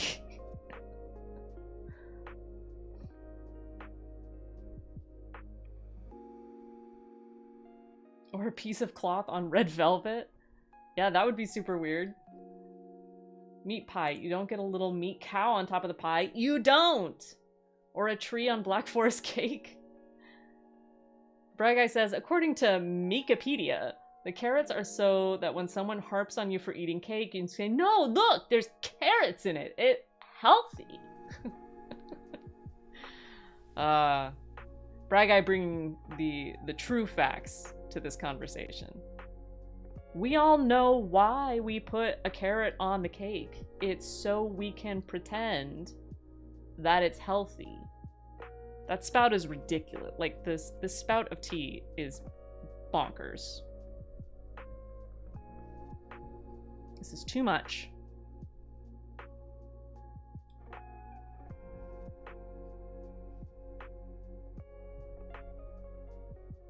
There we go.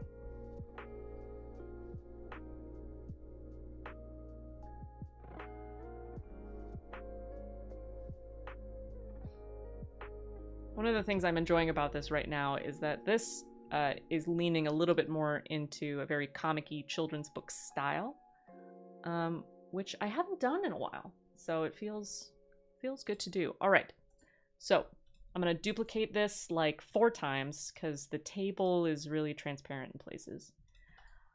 I'm going to merge that together.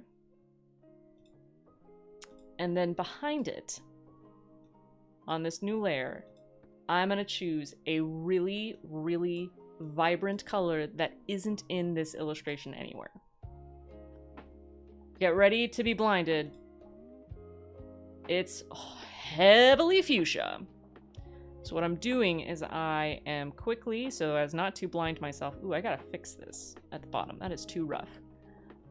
Looking through to see if any pink shines through in the basic frame of the image. It doesn't. I am gonna come over here and quickly erase this that I can see. I'm sorry for your eyes. I'm sorry for your eyes. I'm sorry that I've blinded you. She blinded me with fuchsia. She blinded me with fuchsia.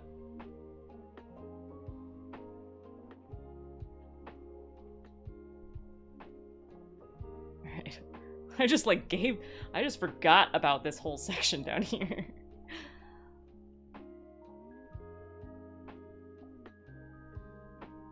Doesn't need to be really exact. Just got a little paw there.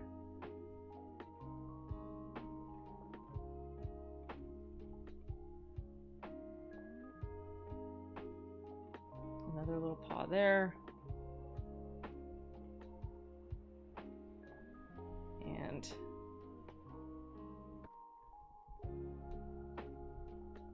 okay. Whew. All right. Let's take a moment.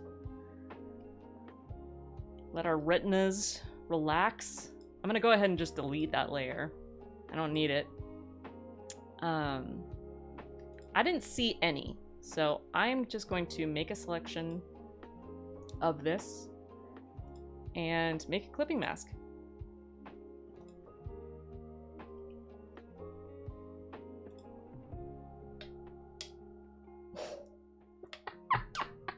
Karen says, oh, you're right. That is what is fun about this. It's you, but a little different style. Oh, my eyes! Oh, I'm so sorry.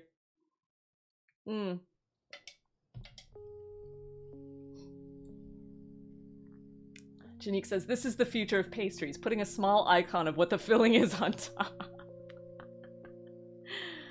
Oh, Animus says they should do it to oatmeal raisin cookies so the disappointment hits you before you taste it. Oatmeal raisin, you are no substitute for chocolate chip. It's true, and the problem is they look like chocolate chip cookies. That's the problem. They're sneaky. Spencer says, oh, it absolutely looks like a kid's book about how friends sometimes disagree but can still have fun together. Better together, exactly. All right. Now we got these guys all on their own little layer, all just like in a clipping mask, and now I can go in and work on the table, because the table itself is, you know, a mess. None of the cups are the same, the color's all over the place, but now I don't have to worry about going outside of the lines, because I've already established where the lines are.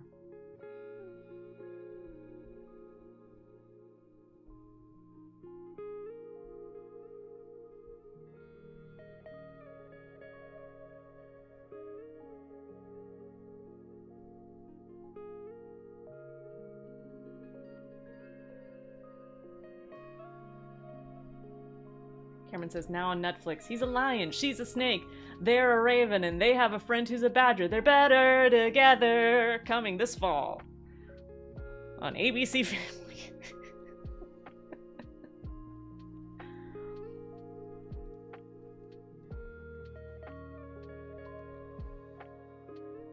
I like how you made the raven non-binary. That's so nice.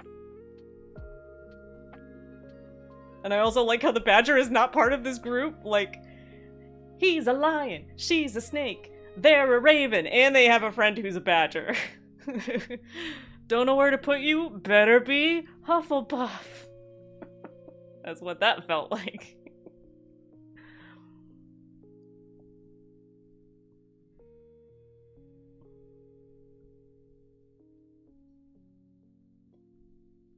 Well, there's always the oddball that makes the sitcom work. Ah, so the badger is like the friend who just shows up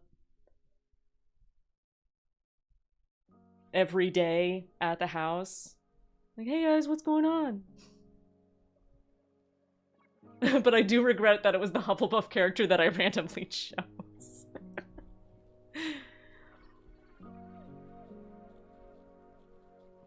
That made me happy.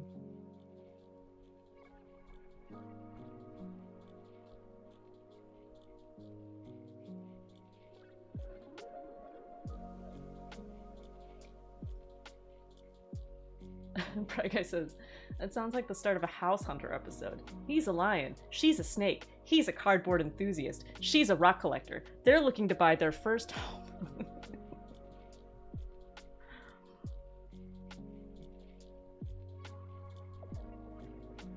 What is John Mulaney's bit?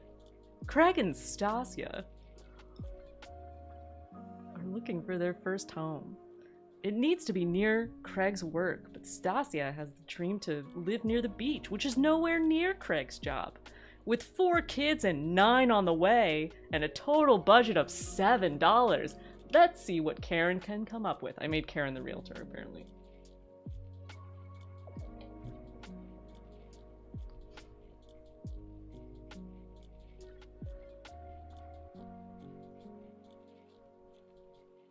He hopes it's in a tectonically active location, but she's looking for scenic views of forest fires. Can they find their dream home in downtown Detroit with a budget of $8?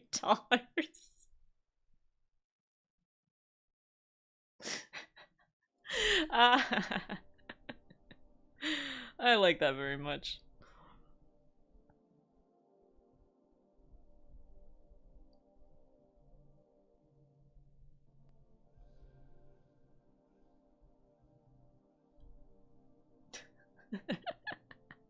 They're a slice of cake. They're also a slice of cake.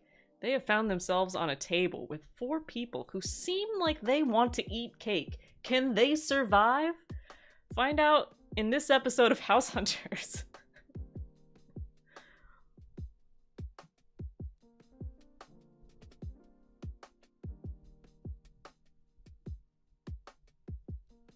I don't know what I'm doing with this coffee cup. I need to think about this.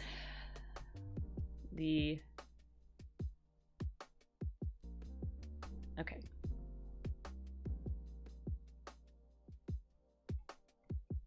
This is the one whose shape is mostly part of the outline, so it's the one that I am going to work off of.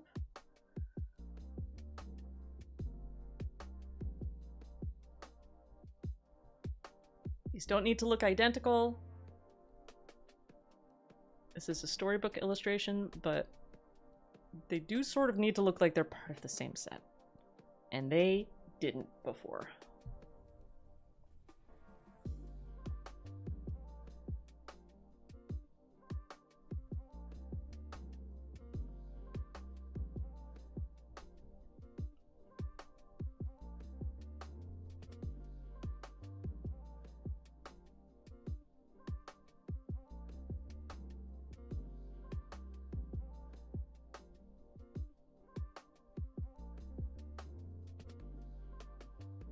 Yeah, that looks cute. All right. Now, to mimic, like, either they need to look like they're part of the same set or they need to look vastly different. But then I have to, like, get into ideas about color and making it all look like it does fit in the illustration. That might get a little complicated.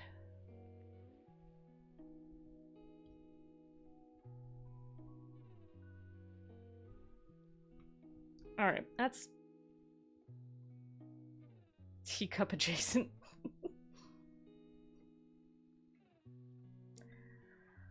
Okay, I gotta tackle at least one of these plates. I gotta know. Gotta know that I have a solid understanding of what this looks like.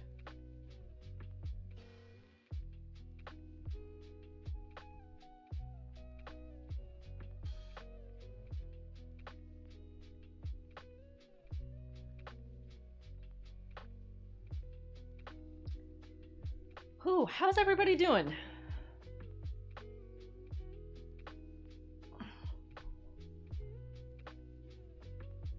Enjoying your Thursday, keeping it chill.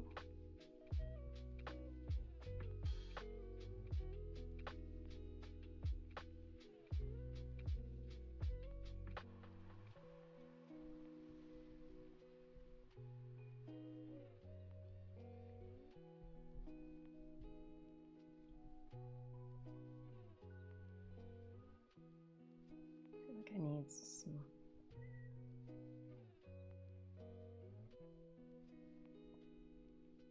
just some faint plate detailing.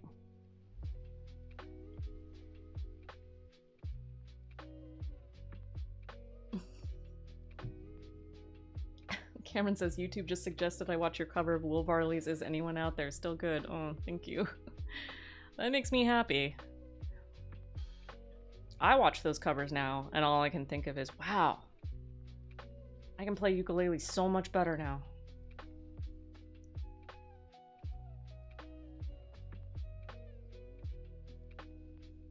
2 years ago, I did a series of song covers. You know, right when the pandemic hit and we were all just bored. That was a lot of fun. They are all up on my YouTube. But definitely feel like I can do better now. Okay. Just trying to simplify this piece of cake. Simpler. Also, I need to remember that I decided that this cake has like a little bit of ridge of a frosting on the end. I don't think that's the best way to illustrate it, but when I do the big cake, I do need to make sure that it's part of it.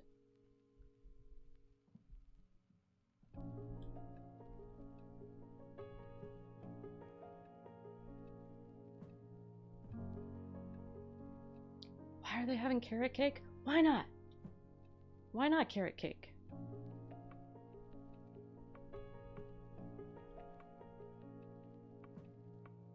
Cameron says had to do something. Yeah. Yep. Had to do something with our time. Who knew that that would take 2 years? And here we are.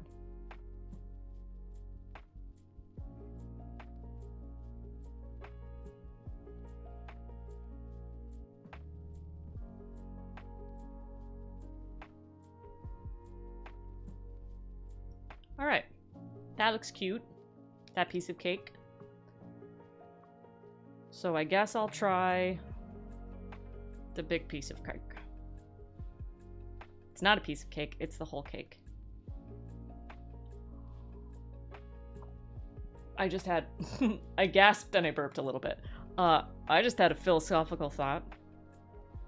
If you have a cake, and you start taking slices out of it, each of those slices becomes a piece of cake. At what point does the full cake become a piece of cake? Is it just when there's only one left?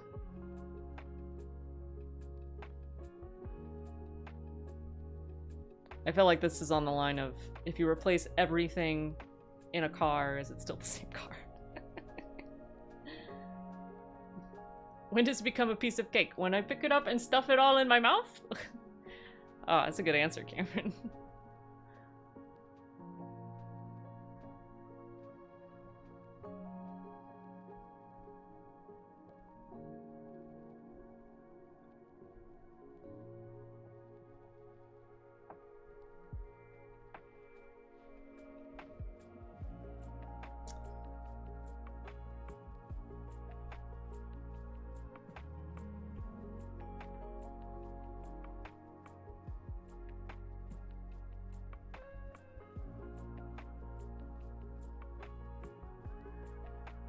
Like I said, if a cake is sliced in the middle of the forest and no one is around to eat it, is it really cake?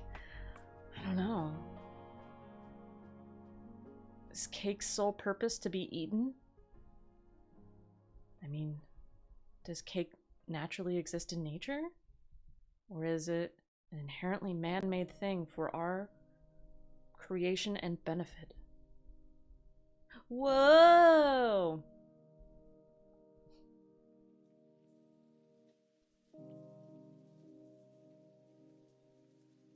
That's a black day if a forest cake is sliced and no one is there. Because black forest cake? Is that what you're getting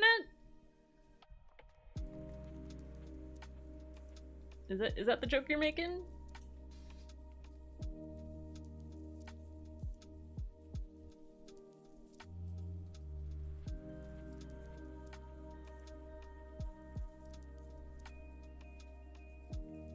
Yes, okay.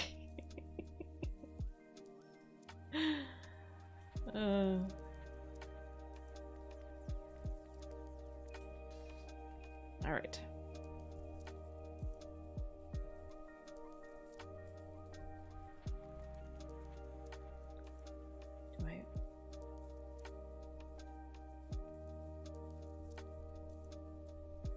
I'm trying to figure out the most efficient way to illustrate that there was like a ridge of frosting without having to outline a whole ridge of frosting.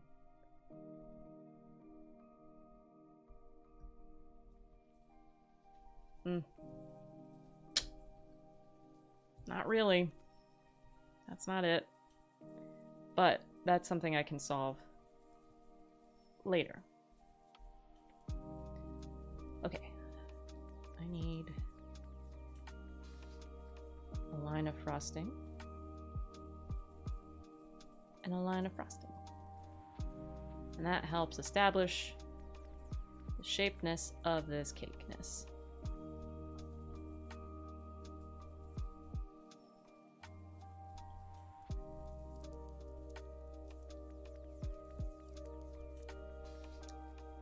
All right, I gotta put 4 little carrots on this. And they have to sort of seem equidistant.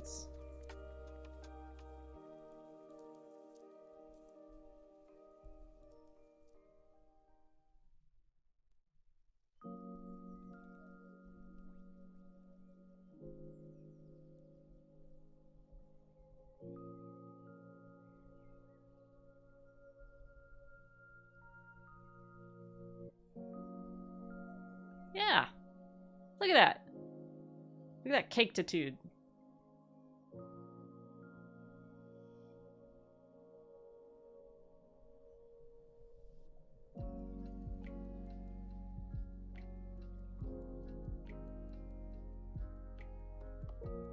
Is there anything that looks more like a cake than this cake? I don't think there is. All right.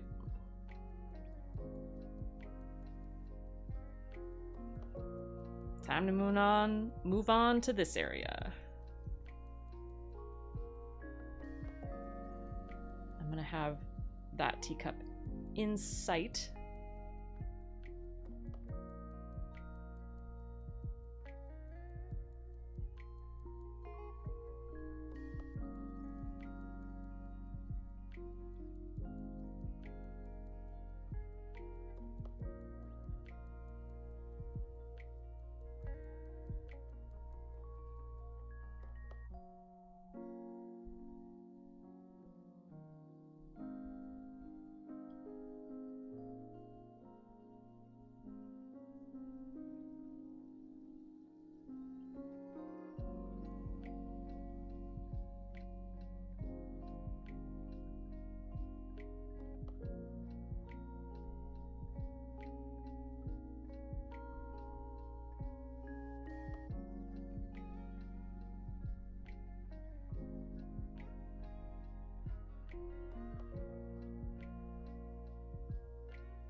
All right, this cake is too tall.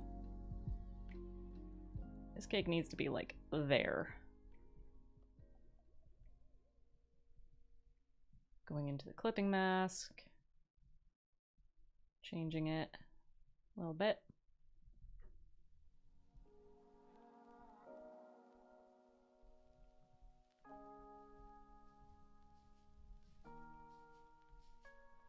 Always gets a little confusing when you're working back and forth from the clipping mask, but I think I figured it out. All right, and I'm gonna erase this carrot because the carrot's a little bit too big.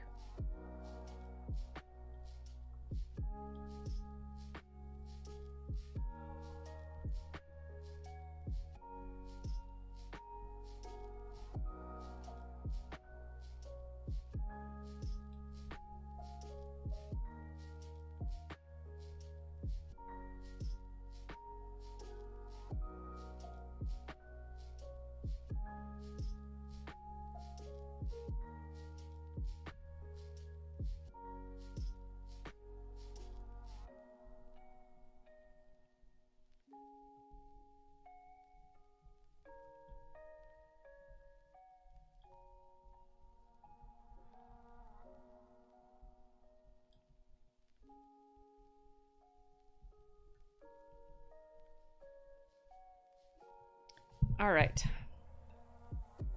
I need to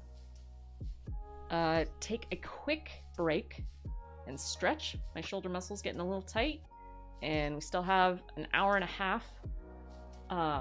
So take this opportunity to get up and stretch if you haven't in a minute, and I will be right back.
All right, I'm back. I am really feeling my racquetball arm. Cameron and I played racquetball yesterday, and who doggy does my arm be sore? All right.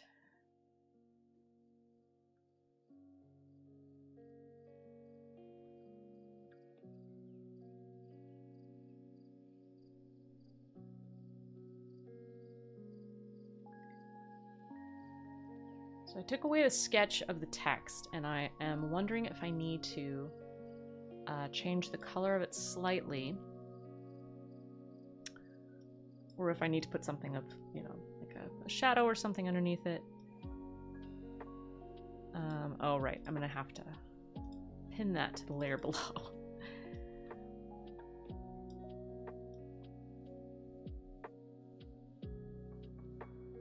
I don't think it can be just one color. I think what I'm gonna have to do... Oops.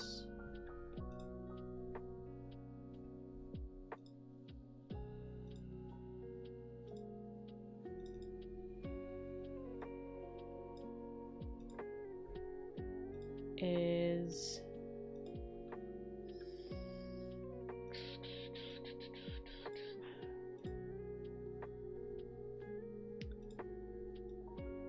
Curious what happens if I move one of these over here and make that one darker.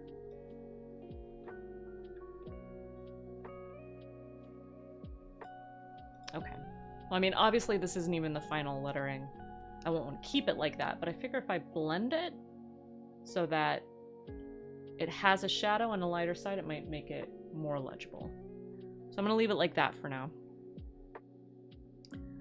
Oh, this table needs more work. All right. Back to it. Back to this table.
So it's been a minute, so I'm just going to take this opportunity to remind everybody that this stream is part of the Corvallis Arts Walk.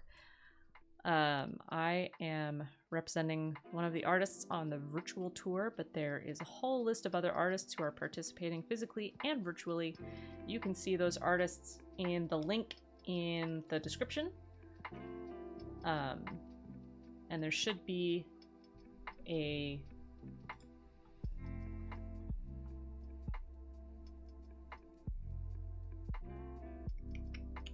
link at the top of that page to go to the virtual gallery, where you can see some of the artwork that the people who have virtually submitted have made. Thank you, Cameron, for reposting the link.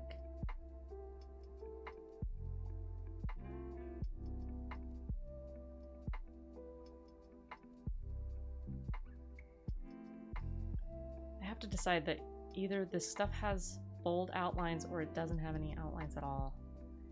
And if it's not clear to you, it's clear to me that I haven't decided that yet.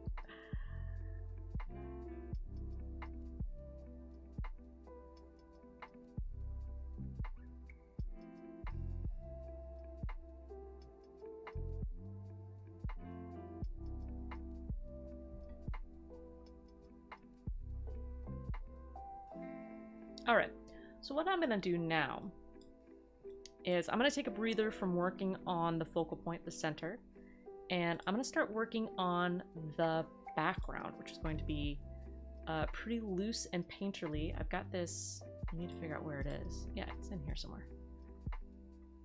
I've got this background color that I really like, and I've got this sketch. And I think what I'm going to do is I'm just going to work directly on top of this.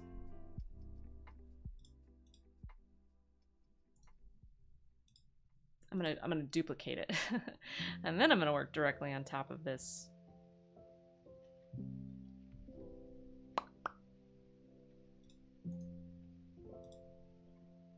Someday I'll mean what I say. And I'm going to copy the sketch and I'm going to merge it with it so that I have the sketch on it a little bit. It might be too messy, I'll figure it out. And I'm gonna work with a more painterly brush while I do this.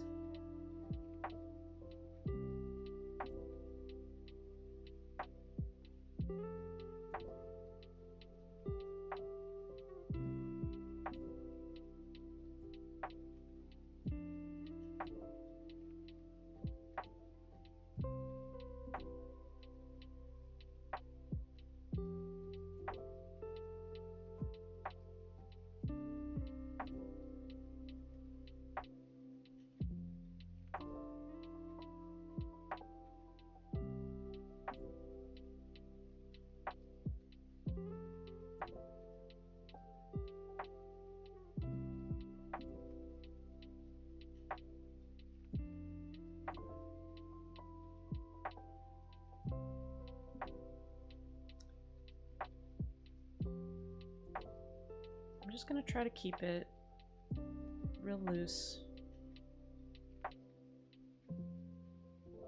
because I can always refine it more later.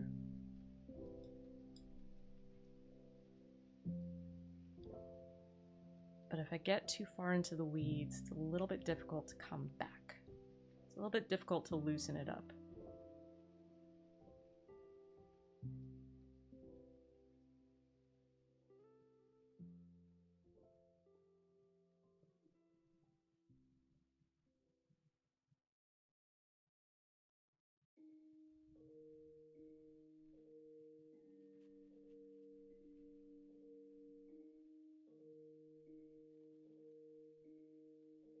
And I'm working a little zoomed out, not super zoomed out, but a little zoomed out.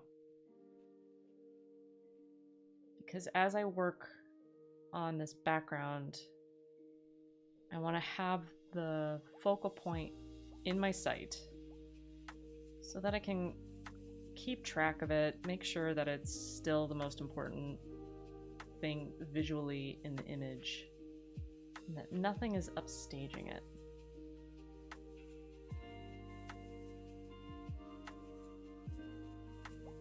But I also need to make sure that the background meshes with it, you know?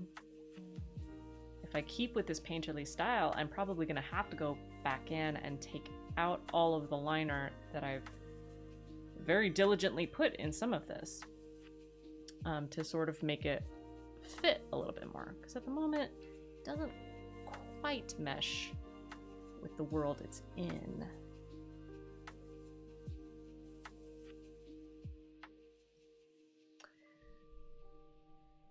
And something I'm going to do right now, because I think it's going to help me, is I'm going to take this blue that is very obviously like the atmospheric blue. I'm going to set this. I have a clipping mask that's the same shape as the animals. I'm going to set it to multiply. I'm going to bring the opacity way down, and I am going to quickly put in things that are in shadow. Because it's a sunny forest day, and I think this might help. It's a little bit too saturated. Redo that.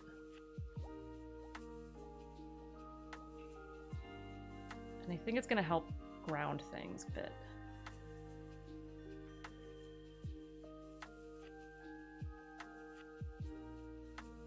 Sometimes if you don't have shadows and stuff, it starts to look a little flat.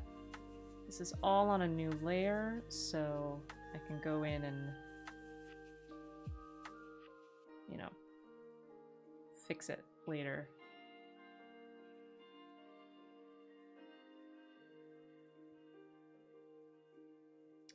And what I'm going to do, that's 28%, is that on a layer above this background, I'm going to do the same thing, take this the same shadow color, and I'm going to make sure it's in areas where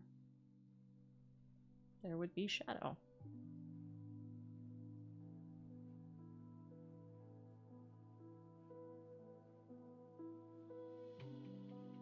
I don't think the front brushes really need it. And a lot of it doesn't need it. It's mostly just the foreground characters really needed it.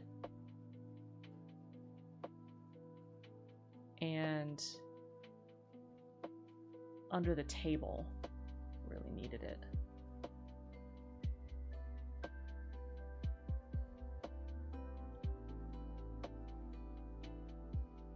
Yeah, that looks a lot better. I'm going to turn the under the table off for right now, just so that I don't accidentally start building on top of that multiplication color.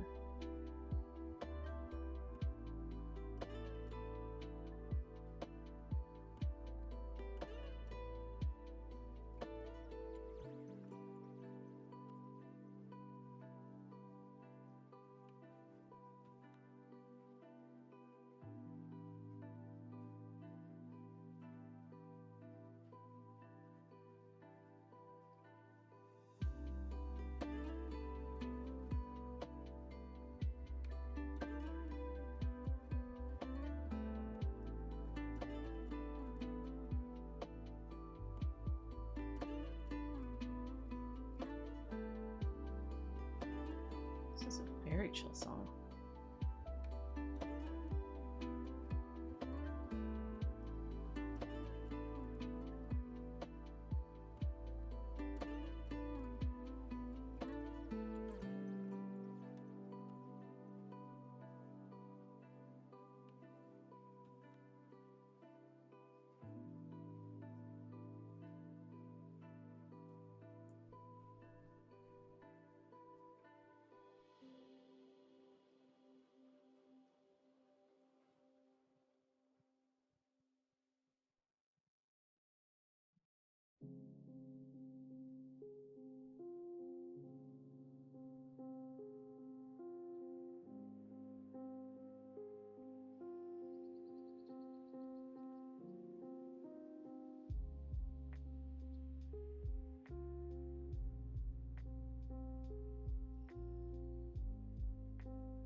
as I'm working through this,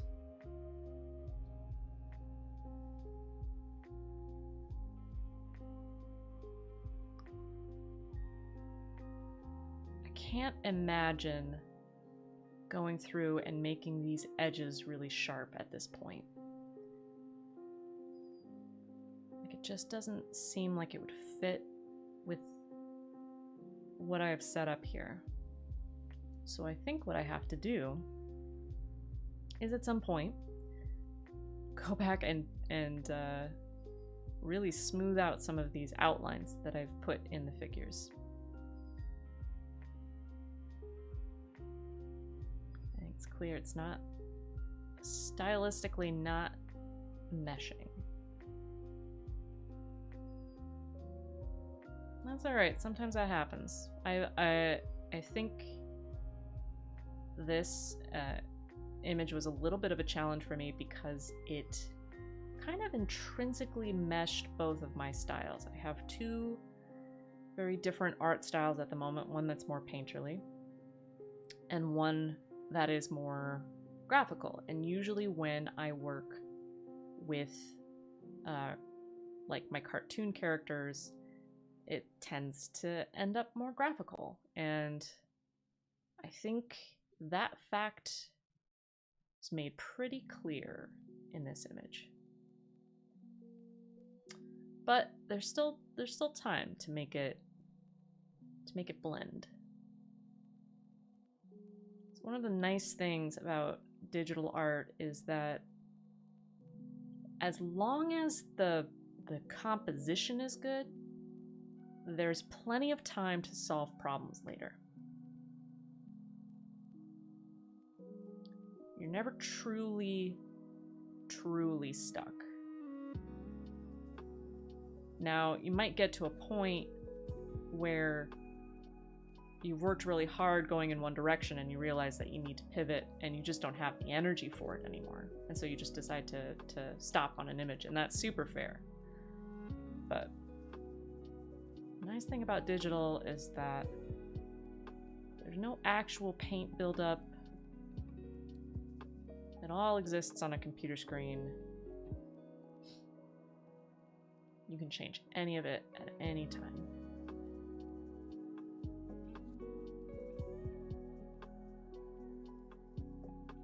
Now, if your composition isn't super stable and you're trying to figure out how to make an image better, there's a lot of undoing that you'll probably end up having to do.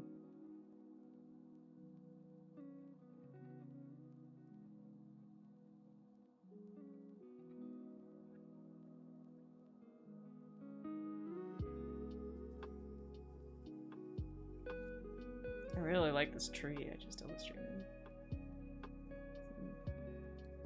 That's a nice tree. I do say so myself.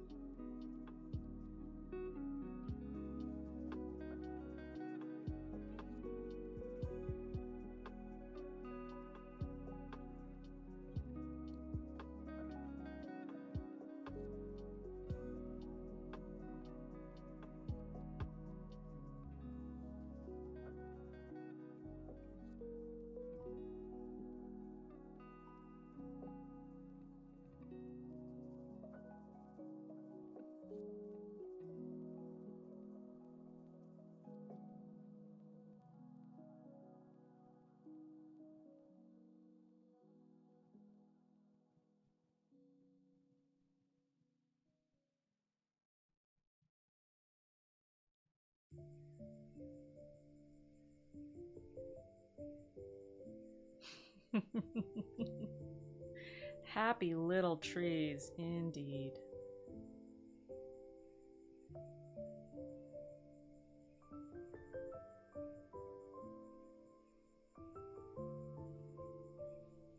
Janique, did you ever see that auto-tune of Bob Ross? That song?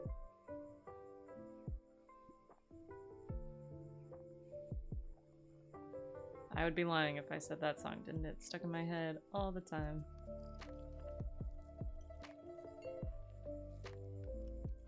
No, but I need to. That auto-tune keeps on giving, yeah.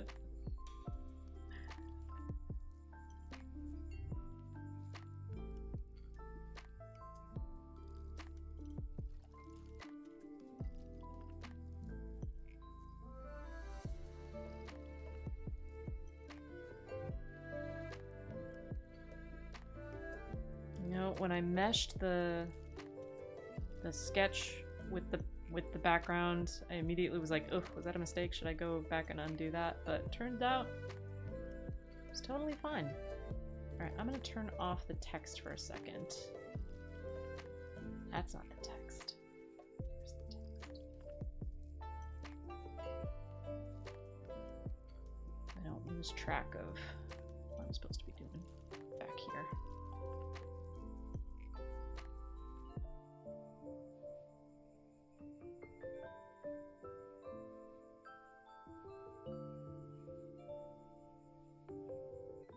Anima says, we listened to it every day in my painting class in college. Definitely an earworm. Absolutely.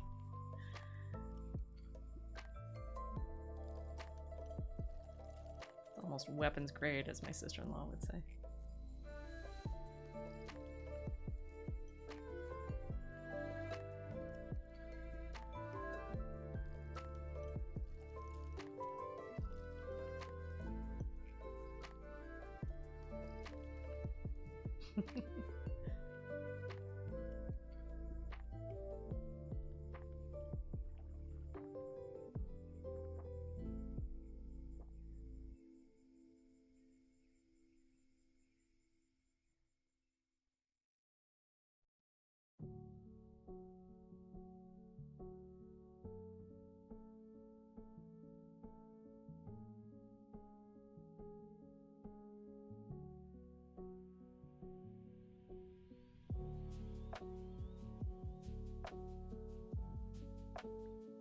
One of the things I want to make sure I don't do is put too much contrast on these back trees. These trees are the farthest objects in this image, if you don't count the sky. Which means that there is a lot of atmosphere in between the camera and them. And all of that atmosphere really grays stuff out. And what that means is that you might be able to see some detail, but it's not going to be super pronounced.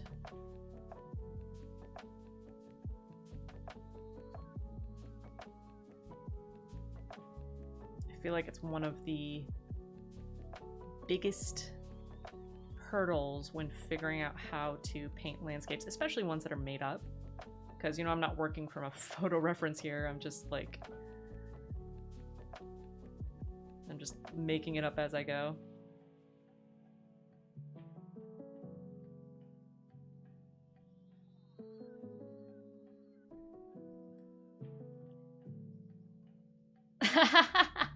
Janique says, just listen to the Bob Ross autotune song, and as the kids say, it's a bop! It's a total bop. Ah, yes. Those kids with their relevant hip vernacular.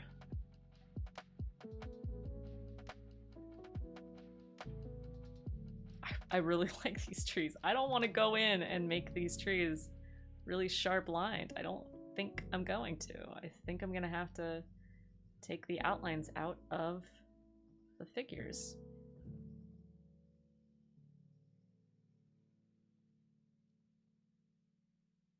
Okay, I do want just a little extra layer of foliage here. Maybe this foliage is the lightest color.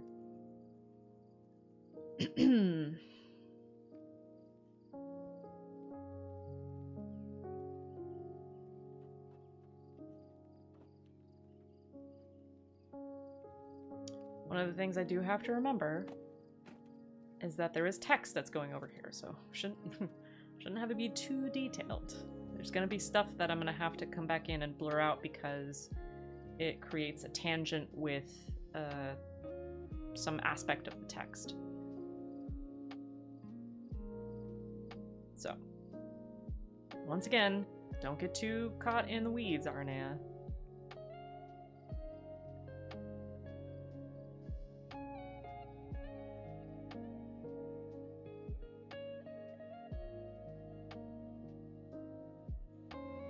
Alright, the only thing I gotta figure out is this tree.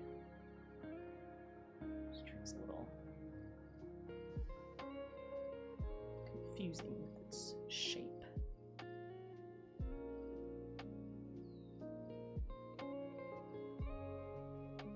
Maybe that's up there.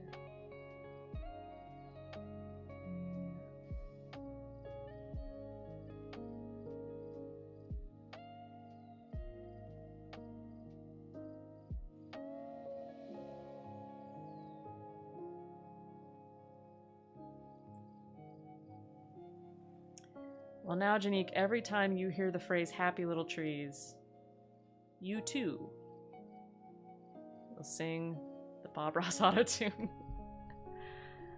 All right. Ooh, I like that background. I like that background a lot. The color makes me really happy. I wish I'd figured it out myself, but I'll be honest, I used a lot of reference photos with the colors I wanted, so I knew what it needed to be, and I got a lot of help, but that's all right. Cameron says it's real good. Oh, thanks. Now I feel like I can go back and work on the figures, and I sort of know what they need to blend with, you know what I mean? All right, I'm gonna bring back the shadow. There we go. Oh, look at that. It pops a little bit.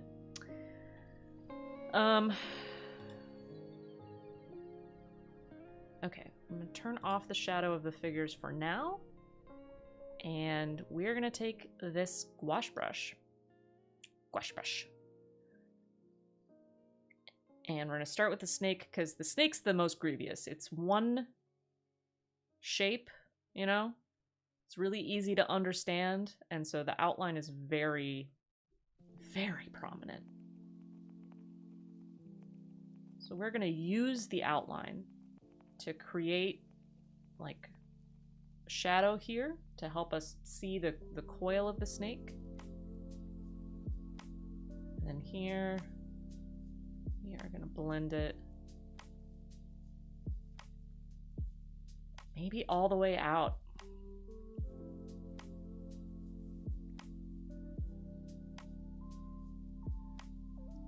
Oh, this will be fun. So, you can see, because I duplicated the background to do this painting, you can see what it looks like now, and you can see what it looked like before. And this is one of my favorite things to do with digital painting, is to create copies of layers so that I can see the progress that I made. That feels great.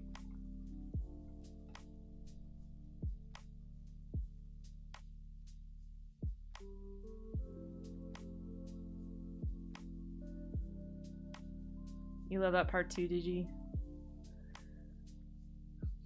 I just finished this portrait commission, and as I was working on it, I kept bringing Cameron into the room and being like, okay, wait, look at the previous version first. This is the previous version?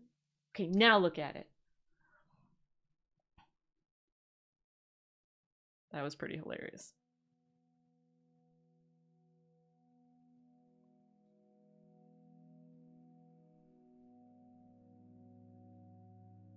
Every time it happens, it's a great example of the subtlety of the changes and just how much those subtle changes matter. Cameron, can you be my hype man for all of my work? Like,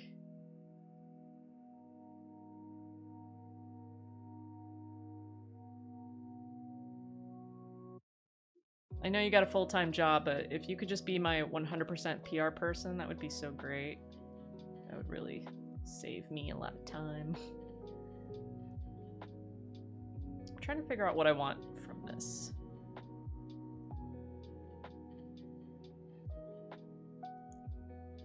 Because I don't actually want it to be this rough and ready for the snake, because snakes are so smooth. But I think this looks good.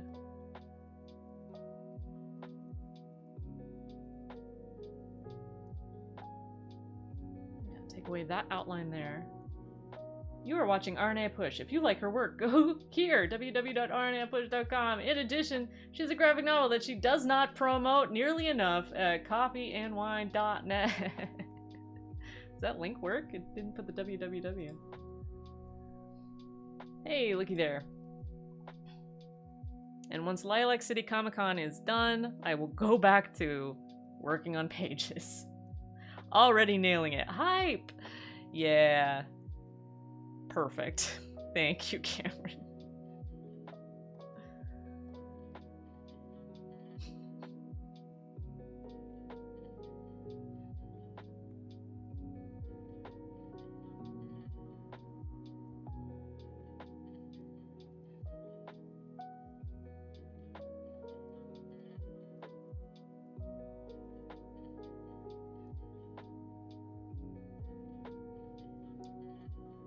Alright.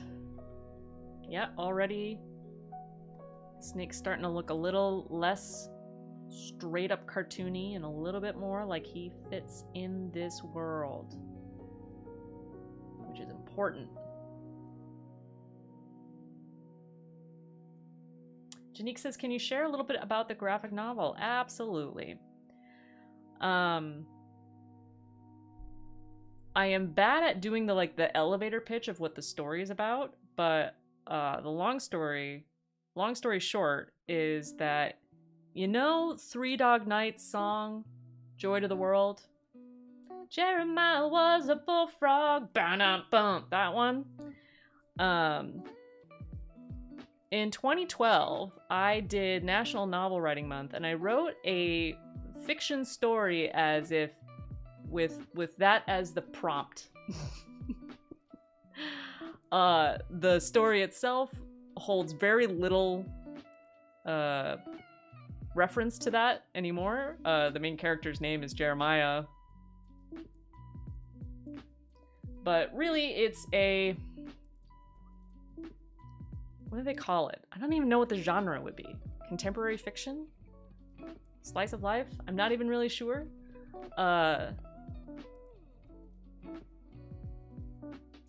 But it's about this man named Jeremiah who is kind of antisocial and kind of standoffish, and he has to navigate his friends who are not antisocial or standoffish.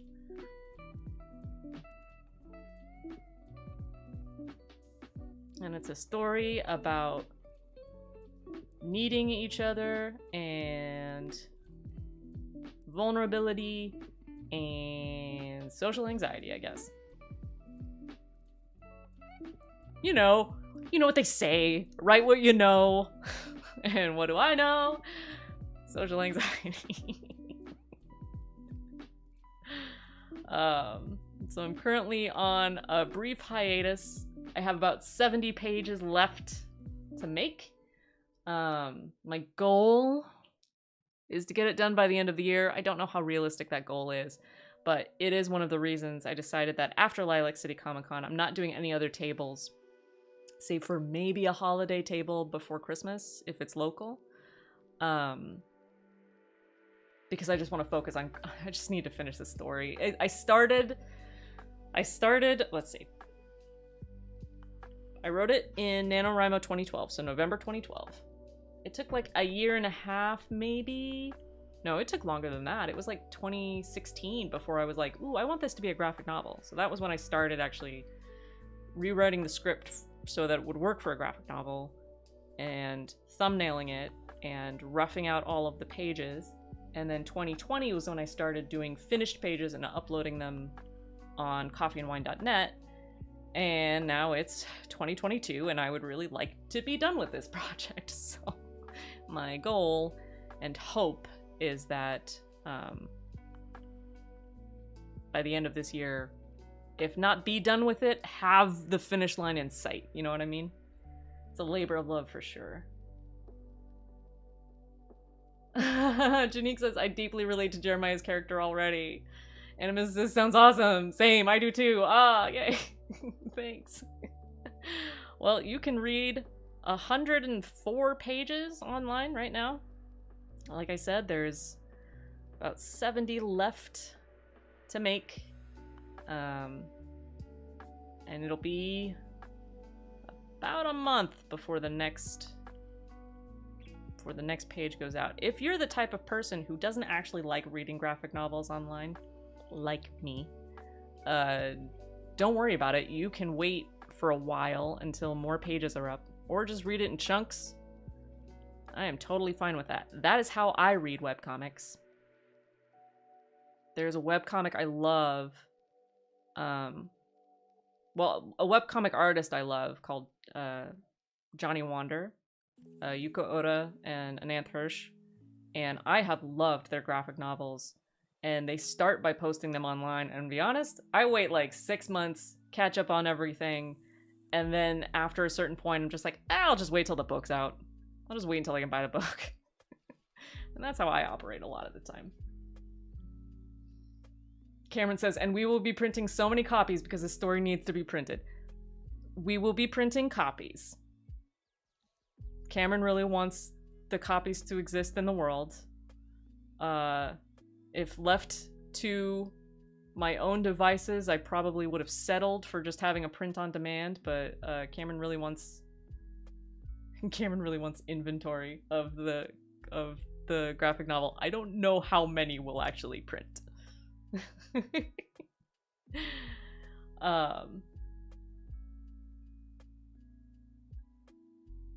And then maybe next year at conventions I'll have a graphic novel to share, to sell to people.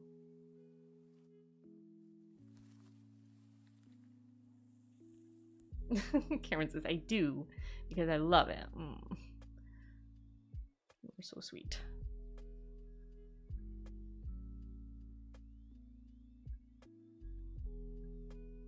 I think once I've finished it and have some time away from it, I will hate the art style, because I already hate the art style. It's been long enough that I'm like, oh, I'm so much better now, and now this bothers me. You know how it goes, which is totally fine. But I think once I have had some time away from the project, I'll be like, man, I made this. And that will make me feel good.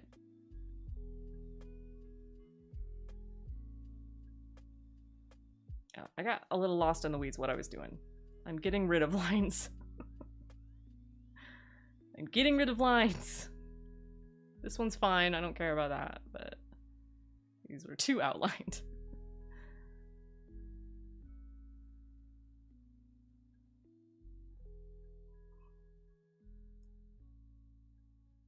You did make it, or will have, yeah.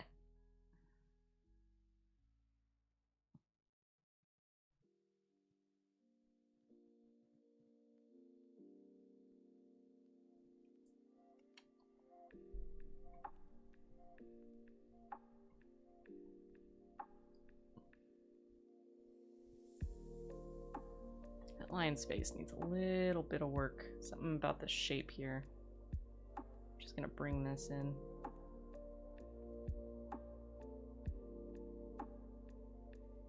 That looks a little bit better. His face was looking a little wide. And like off-center wide. Okay. The table legs. The table legs look like cartoon legs.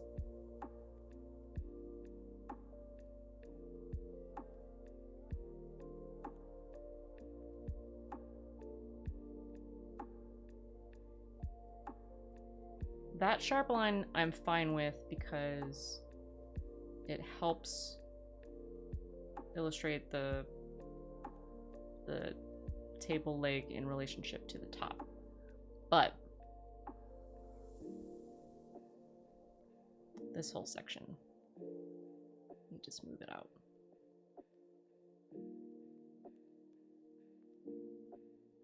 To not have it be that bold.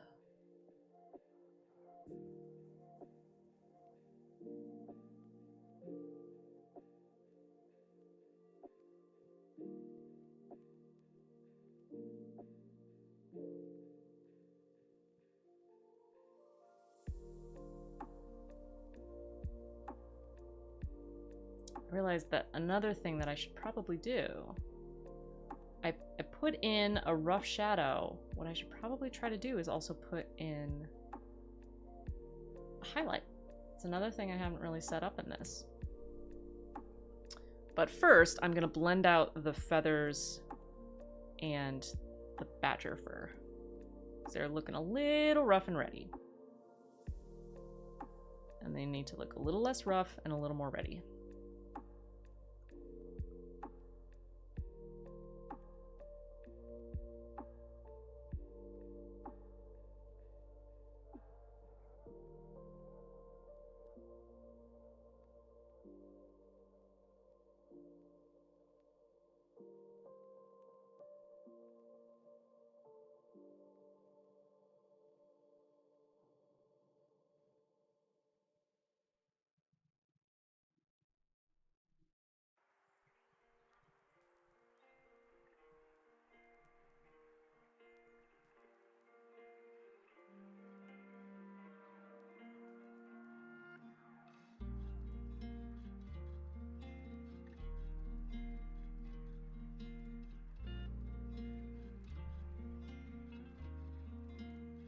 Yep, that's looking good. Some of it's getting lost on the edges, but I am curious if highlights will help.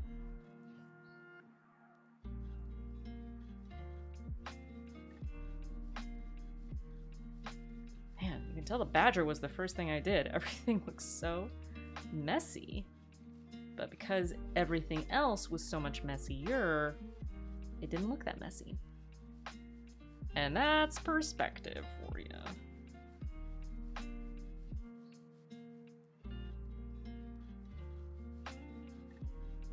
Need to darken these feet.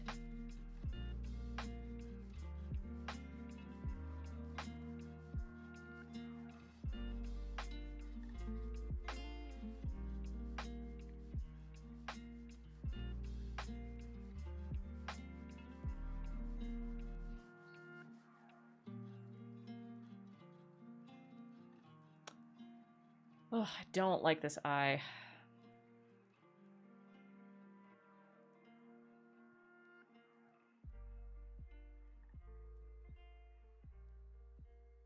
We're gonna do the white eye and see how that looks.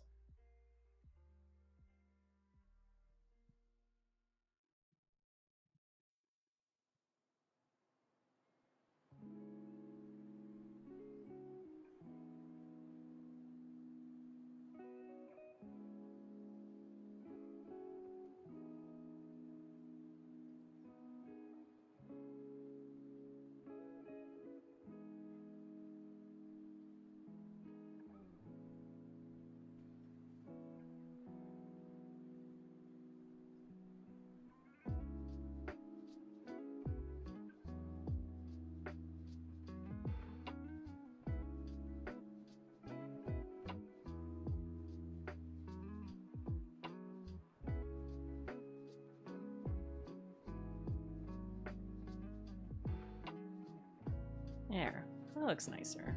A little bit of a smoother brush.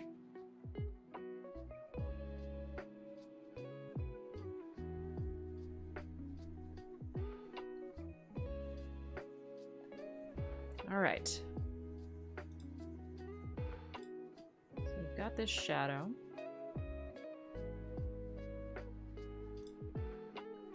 I am going to make a sun highlight section. What I do is I take a new layer. I have like a bright yellow color, like bright yellow. And I set it to, let's start with overlay. And I bring the opacity way down. Like down more than that. And I hit stuff. This doesn't feel like it's actually doing anything. Nope. We're not gonna do that. We're not gonna do that step. Cameron says, this is your Corvallis Arts Walk. This is the Corvallis Arts Walk. What is your favorite art piece that you found walking about or looking through a gallery? Basically, what did you find casually walking that left an imprint?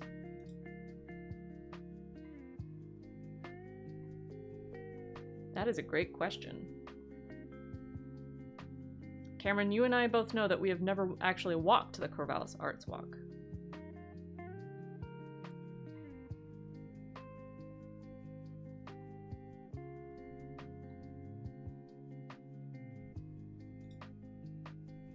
So who are you talking to? You know, gestures generally at everything. Alright, I'm gonna put the text back in.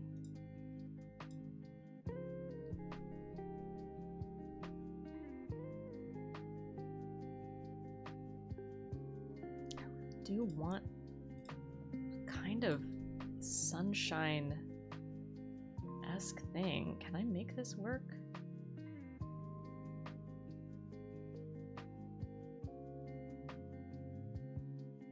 I'm experimenting here, hold on.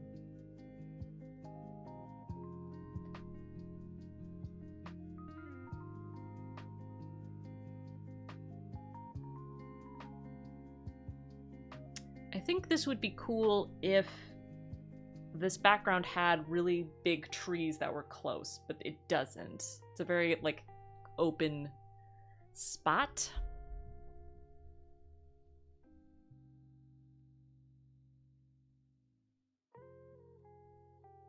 I don't know. We'll get there.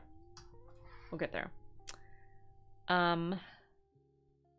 So one of the things I need to fix is that I wrote this text really fast, just really quickly, and that is still set to add glow. I need to figure out the best way for me to write it for real. Or just use a font. Janique says, I remember at my first CAW seeing Adrienne Fritz's portrait work. She does a sort of pointillism that's really interesting. Oh, that's cool. Janique, what was your first CAW? When was that? Fellow CAW artist, tell me your CAW story.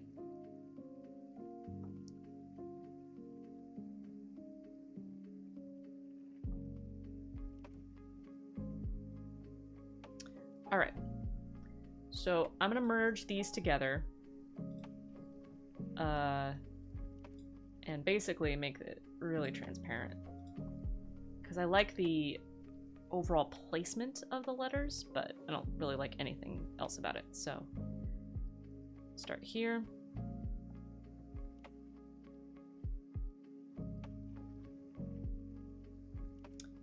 And unfortunately it can't be turned that much because I do need to be able to see it.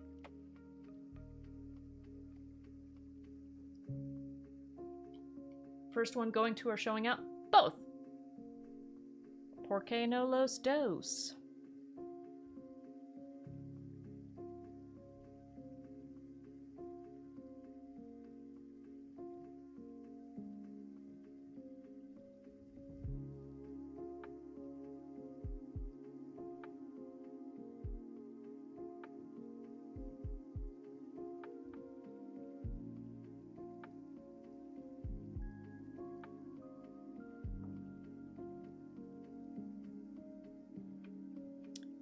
If I decide that I want to do a font for this, that's going to be something that has to happen off stream because every time I mess with fonts in Clip Studio Paint, it gets a little bogged down. It doesn't ever completely crash, but there are times when the whole screen goes black and I just sort of have to wait for it to think.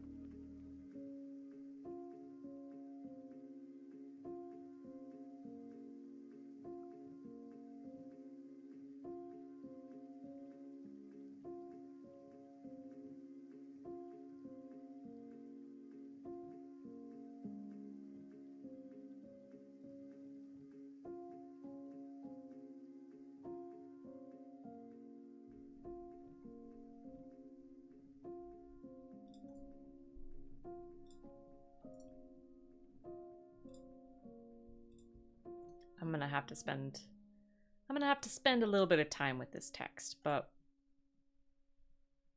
this is a good time to figure out proof of concept. So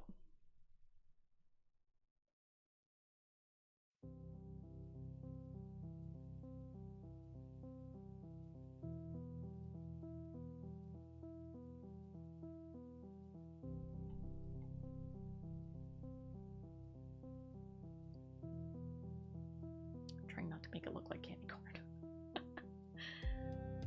I'm gonna make the shadow a little bit bluer.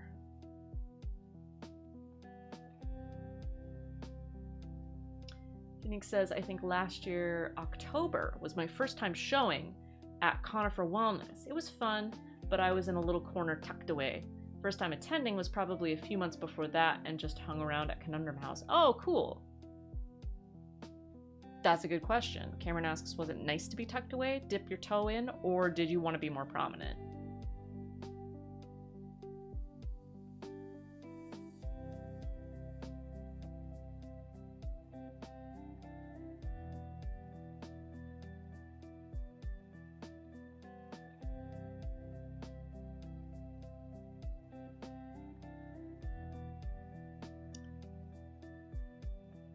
Doing is just trying to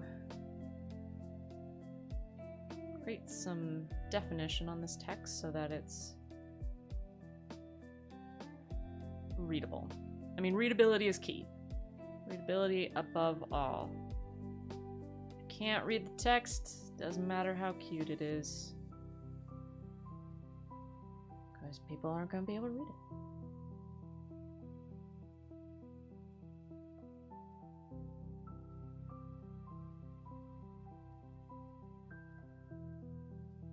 I don't know how much I want this, like, shadow, but we'll see how it looks.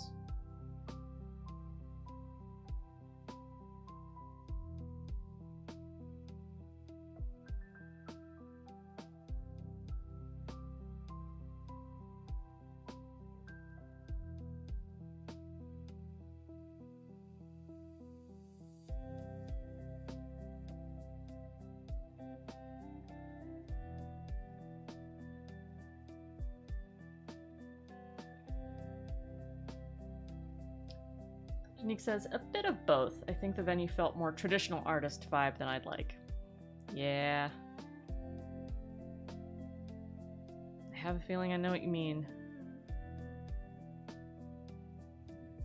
There have been so many times in my art journey where I've thought, well, maybe I'd like to go to an art fair or something, and I go to an art fair just to see what the vibe is, and it's largely traditional artwork of, you know, folk art and that kind of deal, and there's absolutely nothing wrong with that.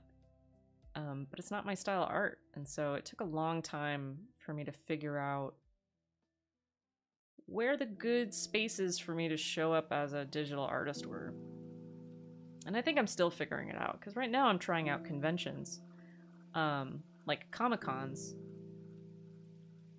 and that feels really good, and I like the vibe, but I also don't do fan art that much, so I like sometimes worry that it's not really the space for original work, but it's what I got, you know, so.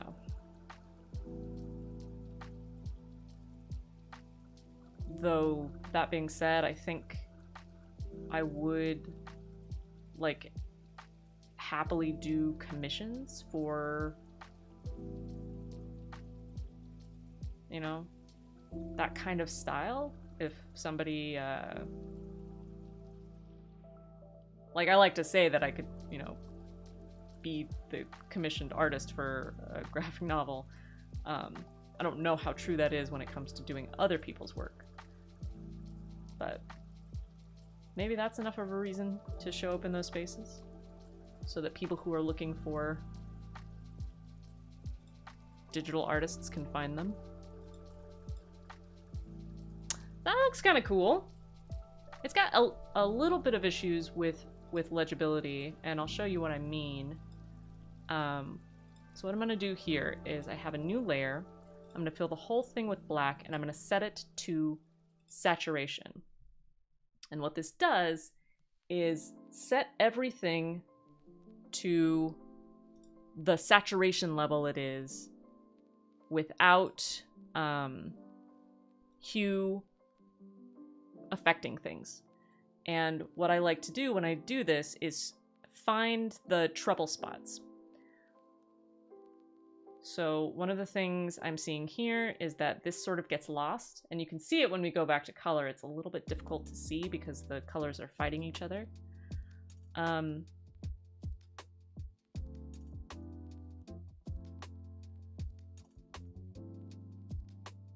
There's nothing else that feels too samey. There's a lot of the background that blends together, but that's kind of the point. But all of this dark here feels very dark. And I'm trying to figure out if that's a problem or not. I mean, it is the focal point, but it's possible that that is too dark, too saturated. Cameron says, this is the most fan art of your work that there is. Yeah, this is pretty fan art. I feel like the Huia bird, the I didn't choose the Skuck's life is those two are the most fan art. Janique says, I feel myself doing more fan art, but want to get back to original art. At least I'd like to have a good balance of both. That's a good idea. Does the raven need to pop a little more? Well, that's a good question. Let's turn off the black layer. I love the orange over the blue screen background. I'm really happy with that.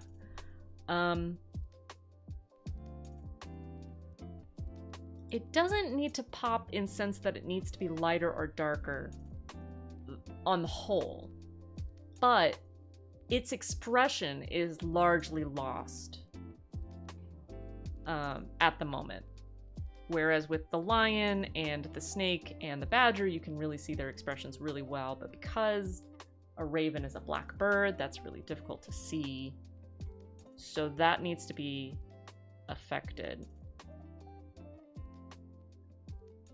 I'm kind of wondering if I need to bring up the brown of the mane and the table and the darkness of the badger. Like if all of that is just a little too dark, you know what I mean? But for now, I think I'm gonna leave it.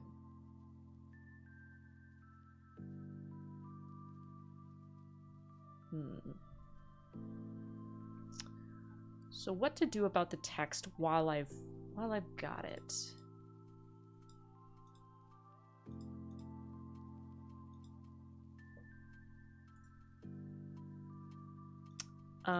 So what I'm gonna do is I'm going to create a selection, go to a new layer, so that it's basically like doing an alpha mask without like actually having it stay once the text is gone.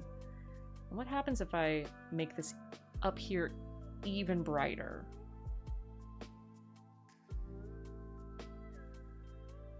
And honestly, I could just cover the whole thing and mess with blending layers and stuff.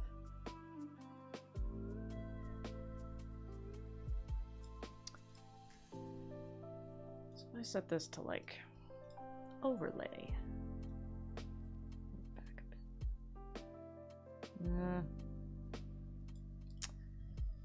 No, let's go back to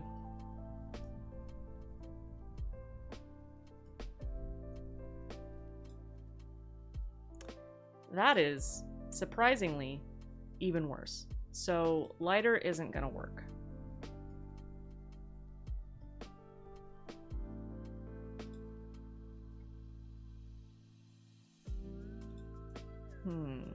What if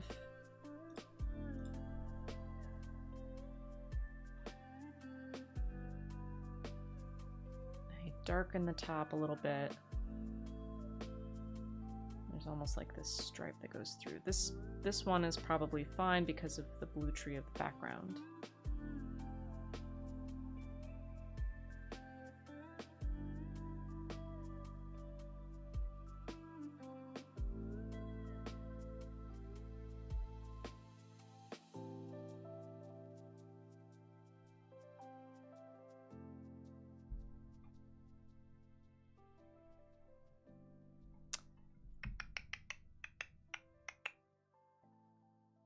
I'm not going to worry about the selection layer. But I'm just going to see what it looks like if I put a shadow there. I think it's better.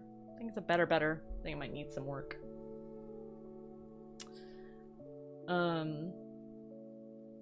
Cameron says, huh, took me this long to process, but yeah, it's the facial expressions don't pop as much. I never would have gotten there.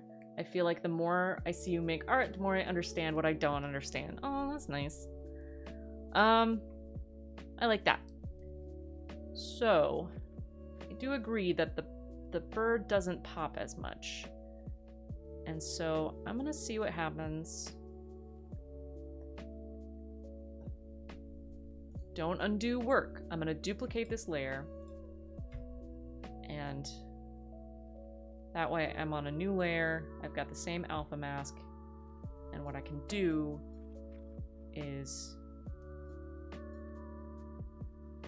like, I'm gonna turn off the shadow. Lighten the beak. Maybe lighten the head. Maybe lighten the whole thing. You know? Let's see what that looks like.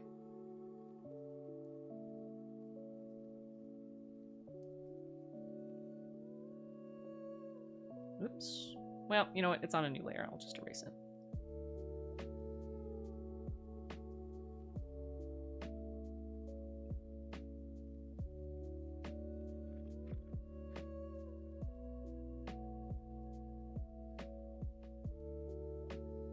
It's going to be interesting because this is going to look worse, but maybe better. Now I'm going to come back in here, bring back smile. Maybe I even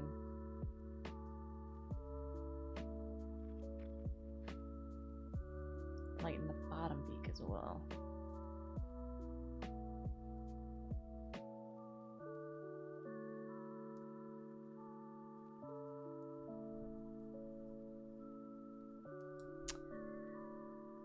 Well, now I'm...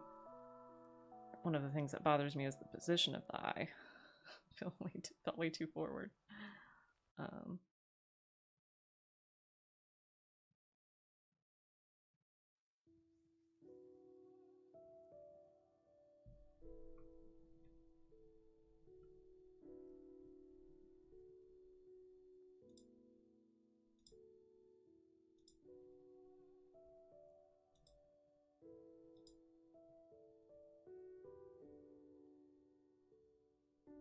Man, it's getting there.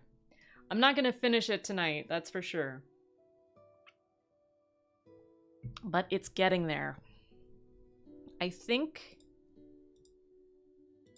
Oh, well now I like the position of the eyes before.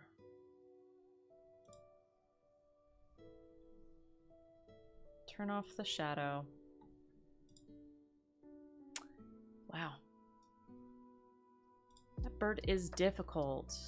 I don't know that I like that better.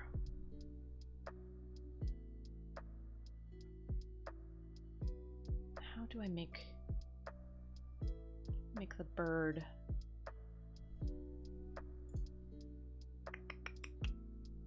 Okay. Here's one of the things I'm gonna do. I'm gonna copy just the bird. I'm not gonna be super precise about it. Yep, mess that up a little bit.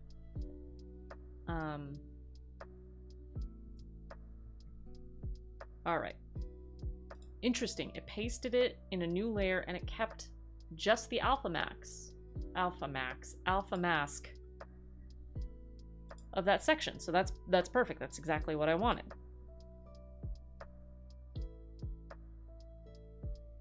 What happens if I make the whole bird darker?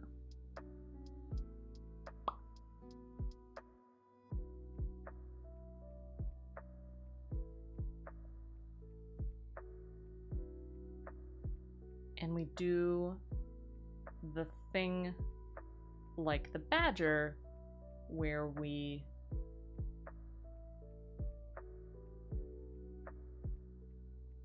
give it a white eye.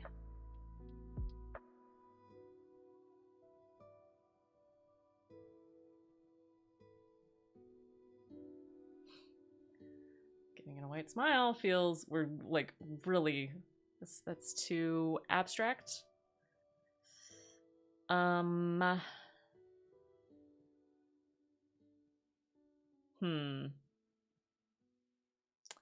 Okay.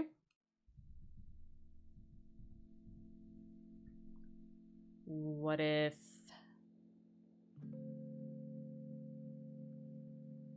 I feel like this is just asking for it to be worse.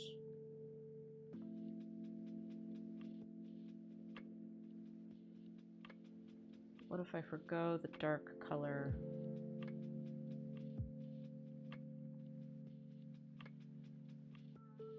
On the head, just have it on the beak.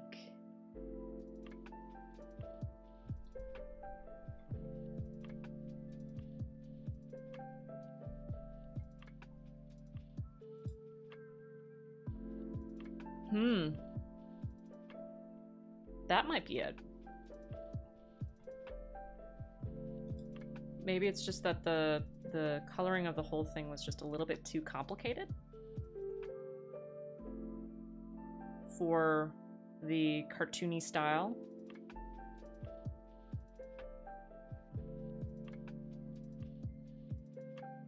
And it just needed to be easily read as beak, and therefore this line must be the smile. Do think I need to like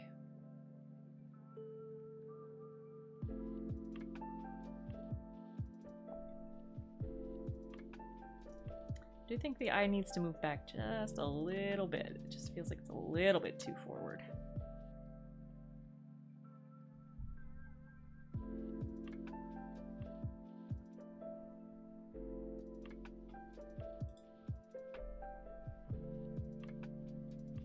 I feel like that's better. I feel like it's a lot more legible what's going on.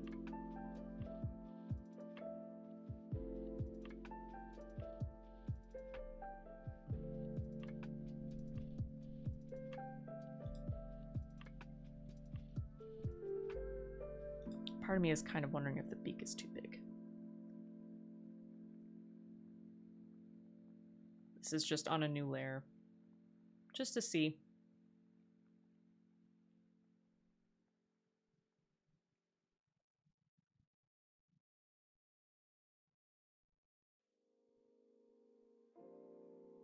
I originally had some stylistic feathers and I took them out. Now I think I want them back.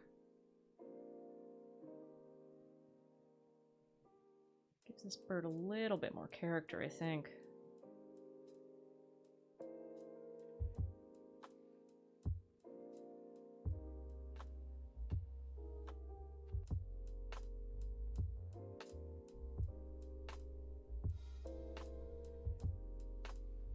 So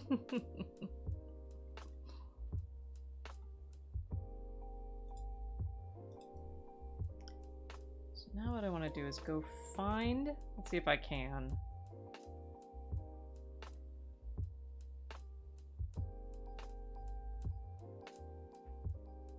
Okay, 28 multiply. Okay, I'll just copy it. 28 multiply.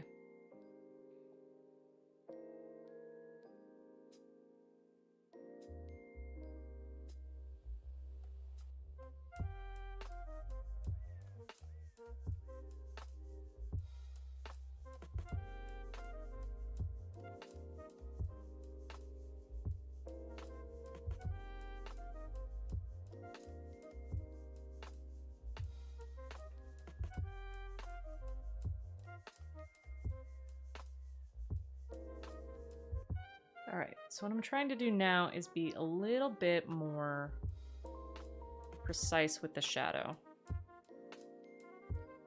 Just to see if the shadow is something I want to keep, though I think it does help.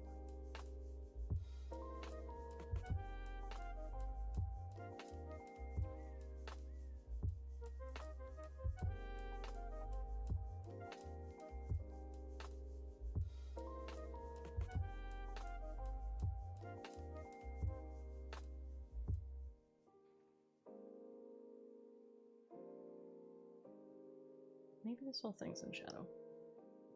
I think this whole cup's in shadow.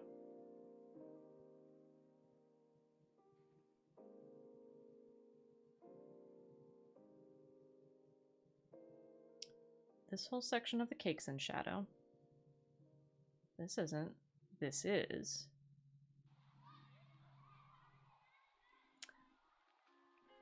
That's starting to look a lot more like it's actually there.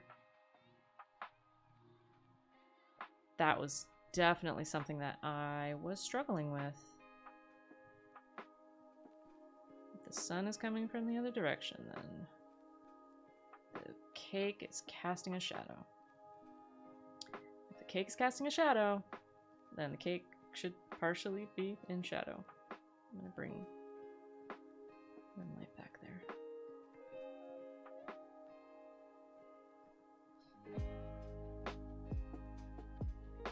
Pop some shadow is now my new hype term. Hey, welcome to Arna's Twitch stream. YouTube stream, watch her pop some shadows. Oh. And everyone's gonna be like, go home, Grandpa.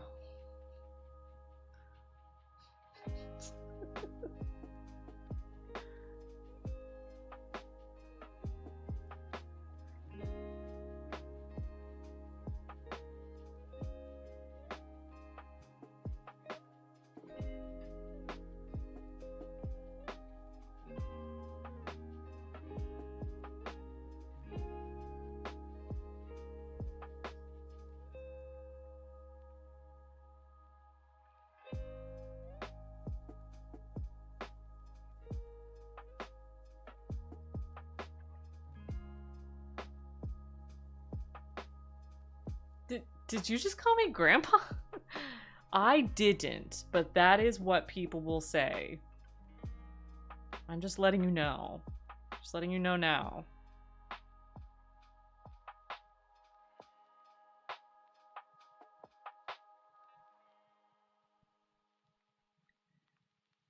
Man, I do feel like I need some kind of highlight, but I'm not 100% sure how to do it because maybe it's not that I do heavy, like all over stuff, but maybe it's just that a few places get, maybe there's some scale texture here.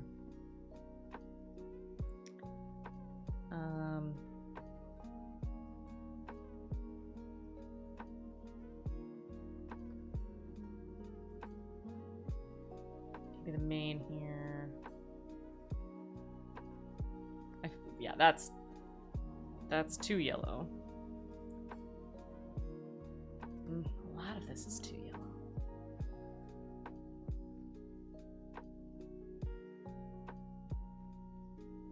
Yep, I gotta figure out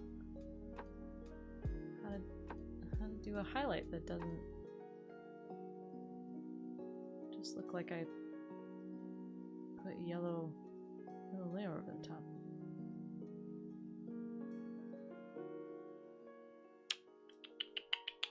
I do like the idea of giving the snake some more definition though. I feel like the snake needs it.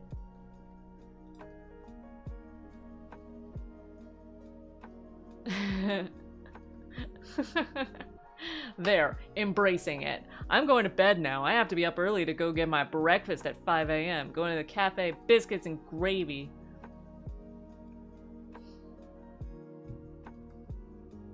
I feel like you should shake your fist at the sky too, just to really drive the point home. Ooh, you clouds!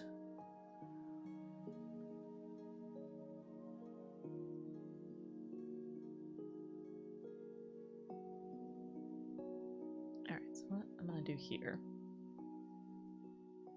I'm going to use this color to do a couple things. Define a ridge on the snake. And also act a little bit like a highlight. And I'm going to see if that looks nice.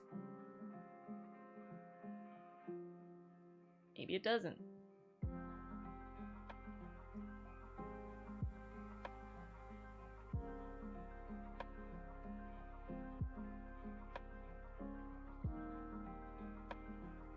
Oh. That's why that wasn't working. That whole area was in shadow, so it was multiplying. Ah, that doesn't look like a highlight. That just looks like more snake.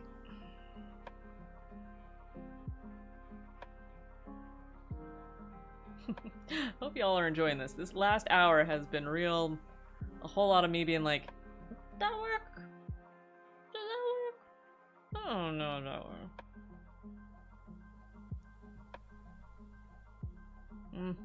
Yeah, we gotta undo that.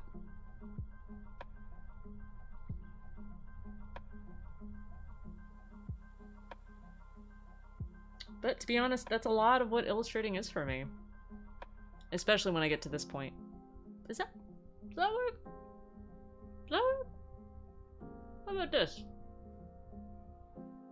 Should have done this on a new layer.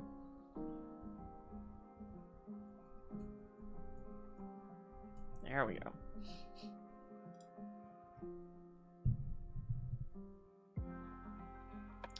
All right. Spent some time on the main characters, and now I feel like going back to the background and smoothing some stuff out a little bit.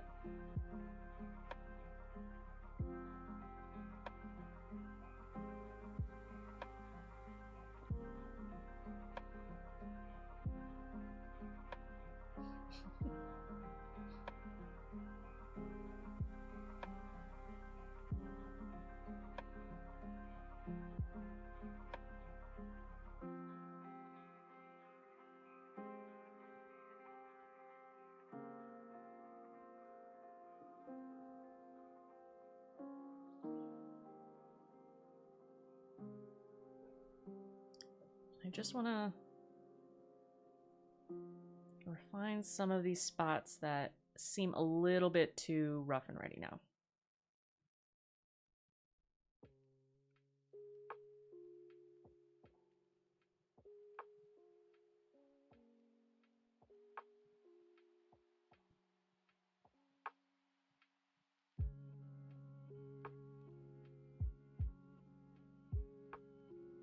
Notice there that this background color doesn't seem different enough from our characters, so go ahead and brighten that up.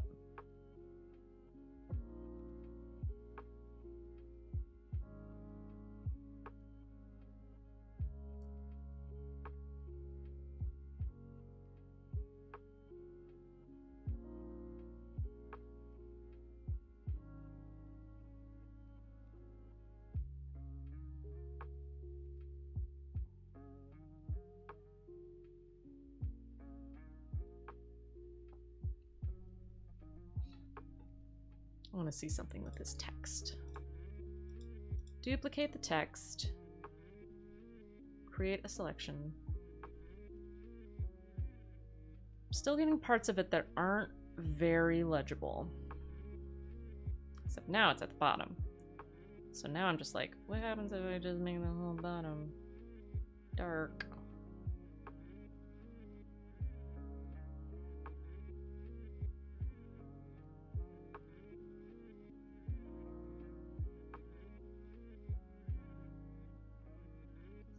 Established that I need that part to be.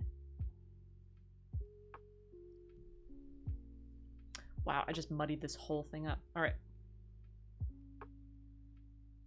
Why isn't it filling it in? All right, because that.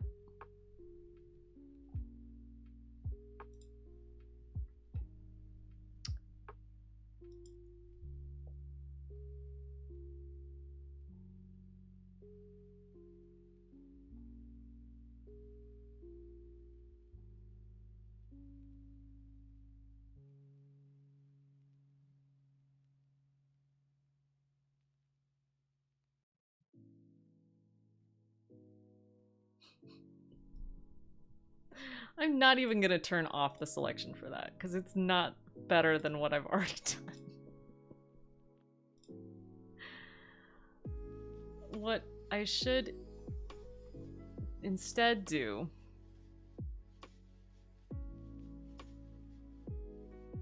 Well, now I don't know if I should do that. Stupid better together text. What if I...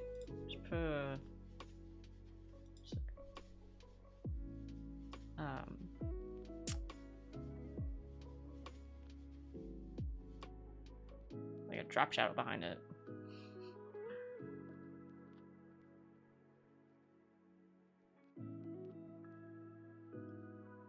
What if I did this? And left it. And now we're done. And it doesn't look bad at all. And brought... What happens if I Gaussian blur this? Does that look terrible? It definitely looks like a shadow, but...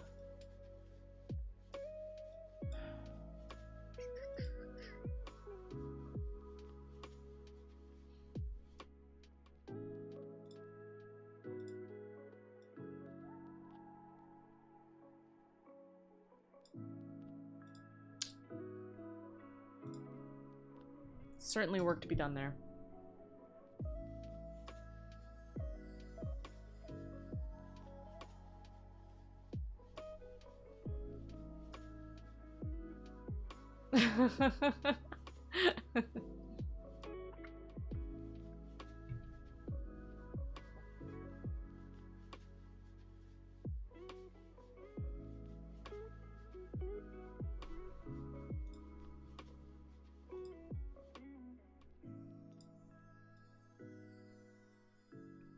Better together, you are such a cool logo type, and I'm frustrated with you. Where do I put you?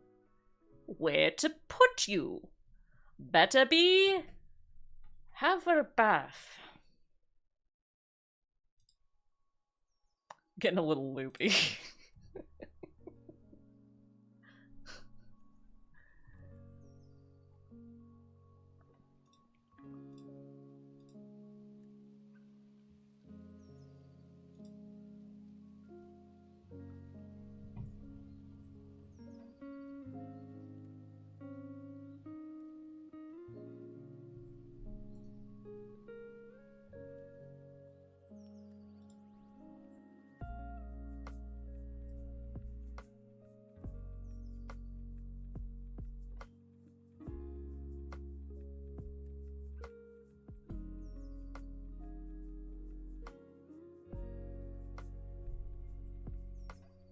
Okay. I'm gonna make this a clipping mask. Just so I can start to actually... Oops. Clipping mask and actually paint on the right side of it.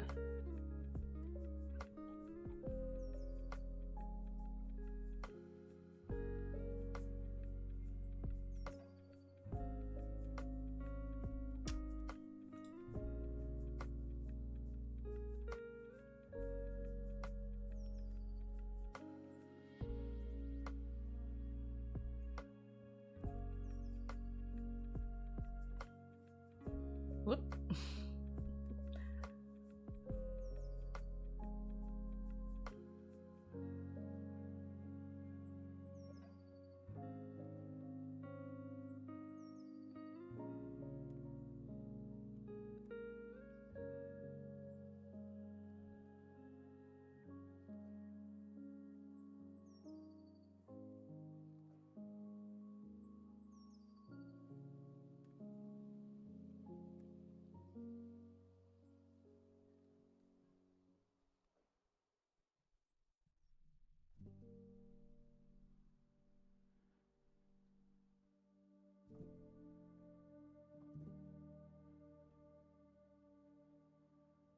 This is certainly fun, trying to make this work. That looks nice. I do need to bring some kind of orange into it. Okay. What if I do something like that? And then I go over here and I have my shadow.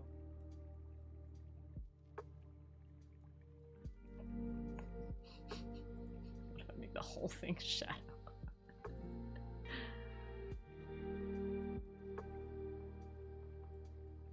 Because it's that part. It's the stupid daylight.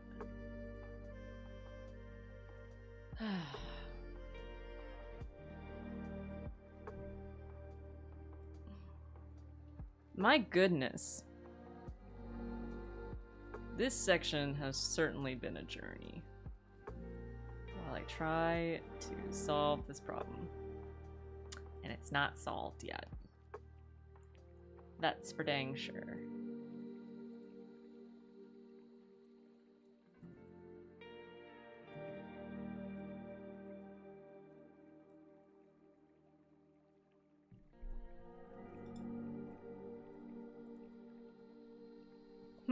Getting there. Alright.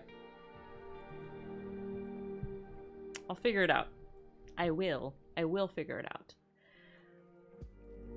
Alright, we still have a few more minutes left. What is something that I can actually accomplish in that amount of time? I think there's some blending with the snake that still needs to happen.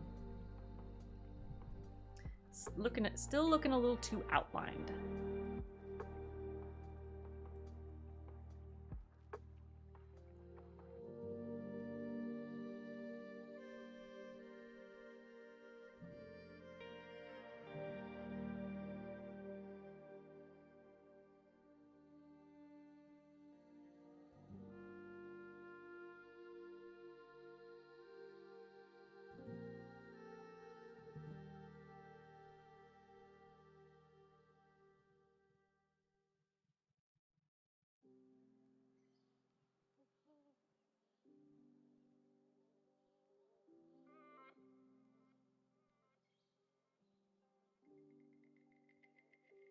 Yeah, it's looking better.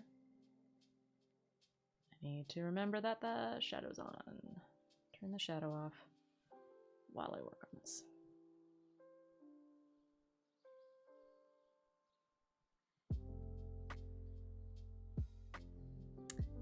All right, this whole section.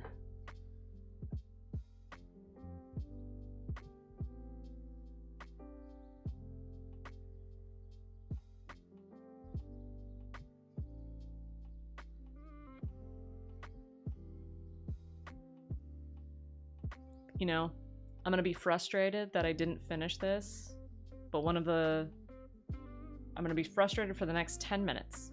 But then what I'm gonna do is I'm gonna pull up where I started, because I saved that file, and I'll show you just how much progress I made today.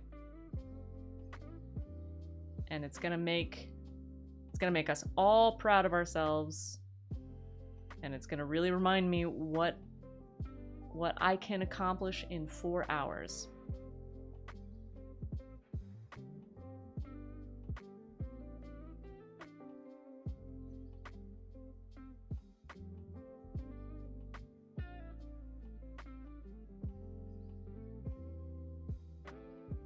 I'm gonna leave his tongue black.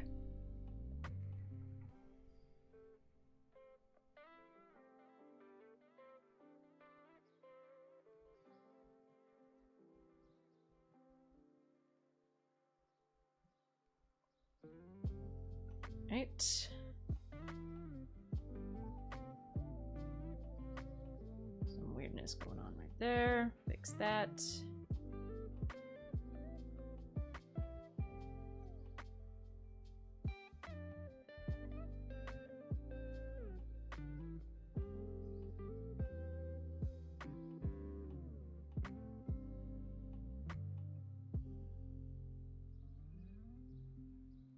There, that looks a little better.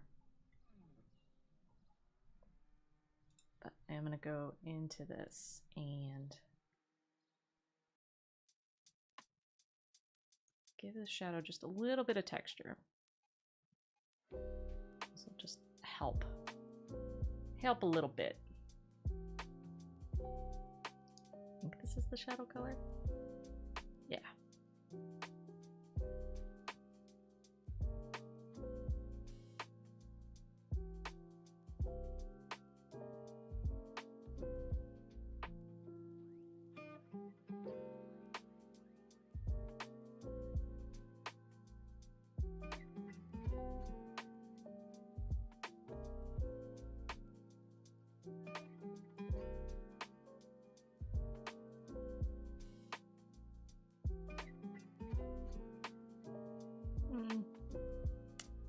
Undo that.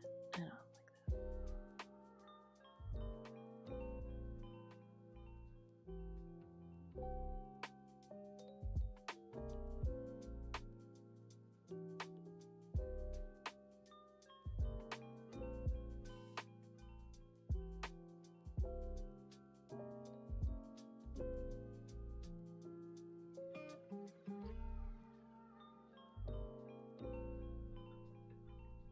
Whoop. All right. I think it is time.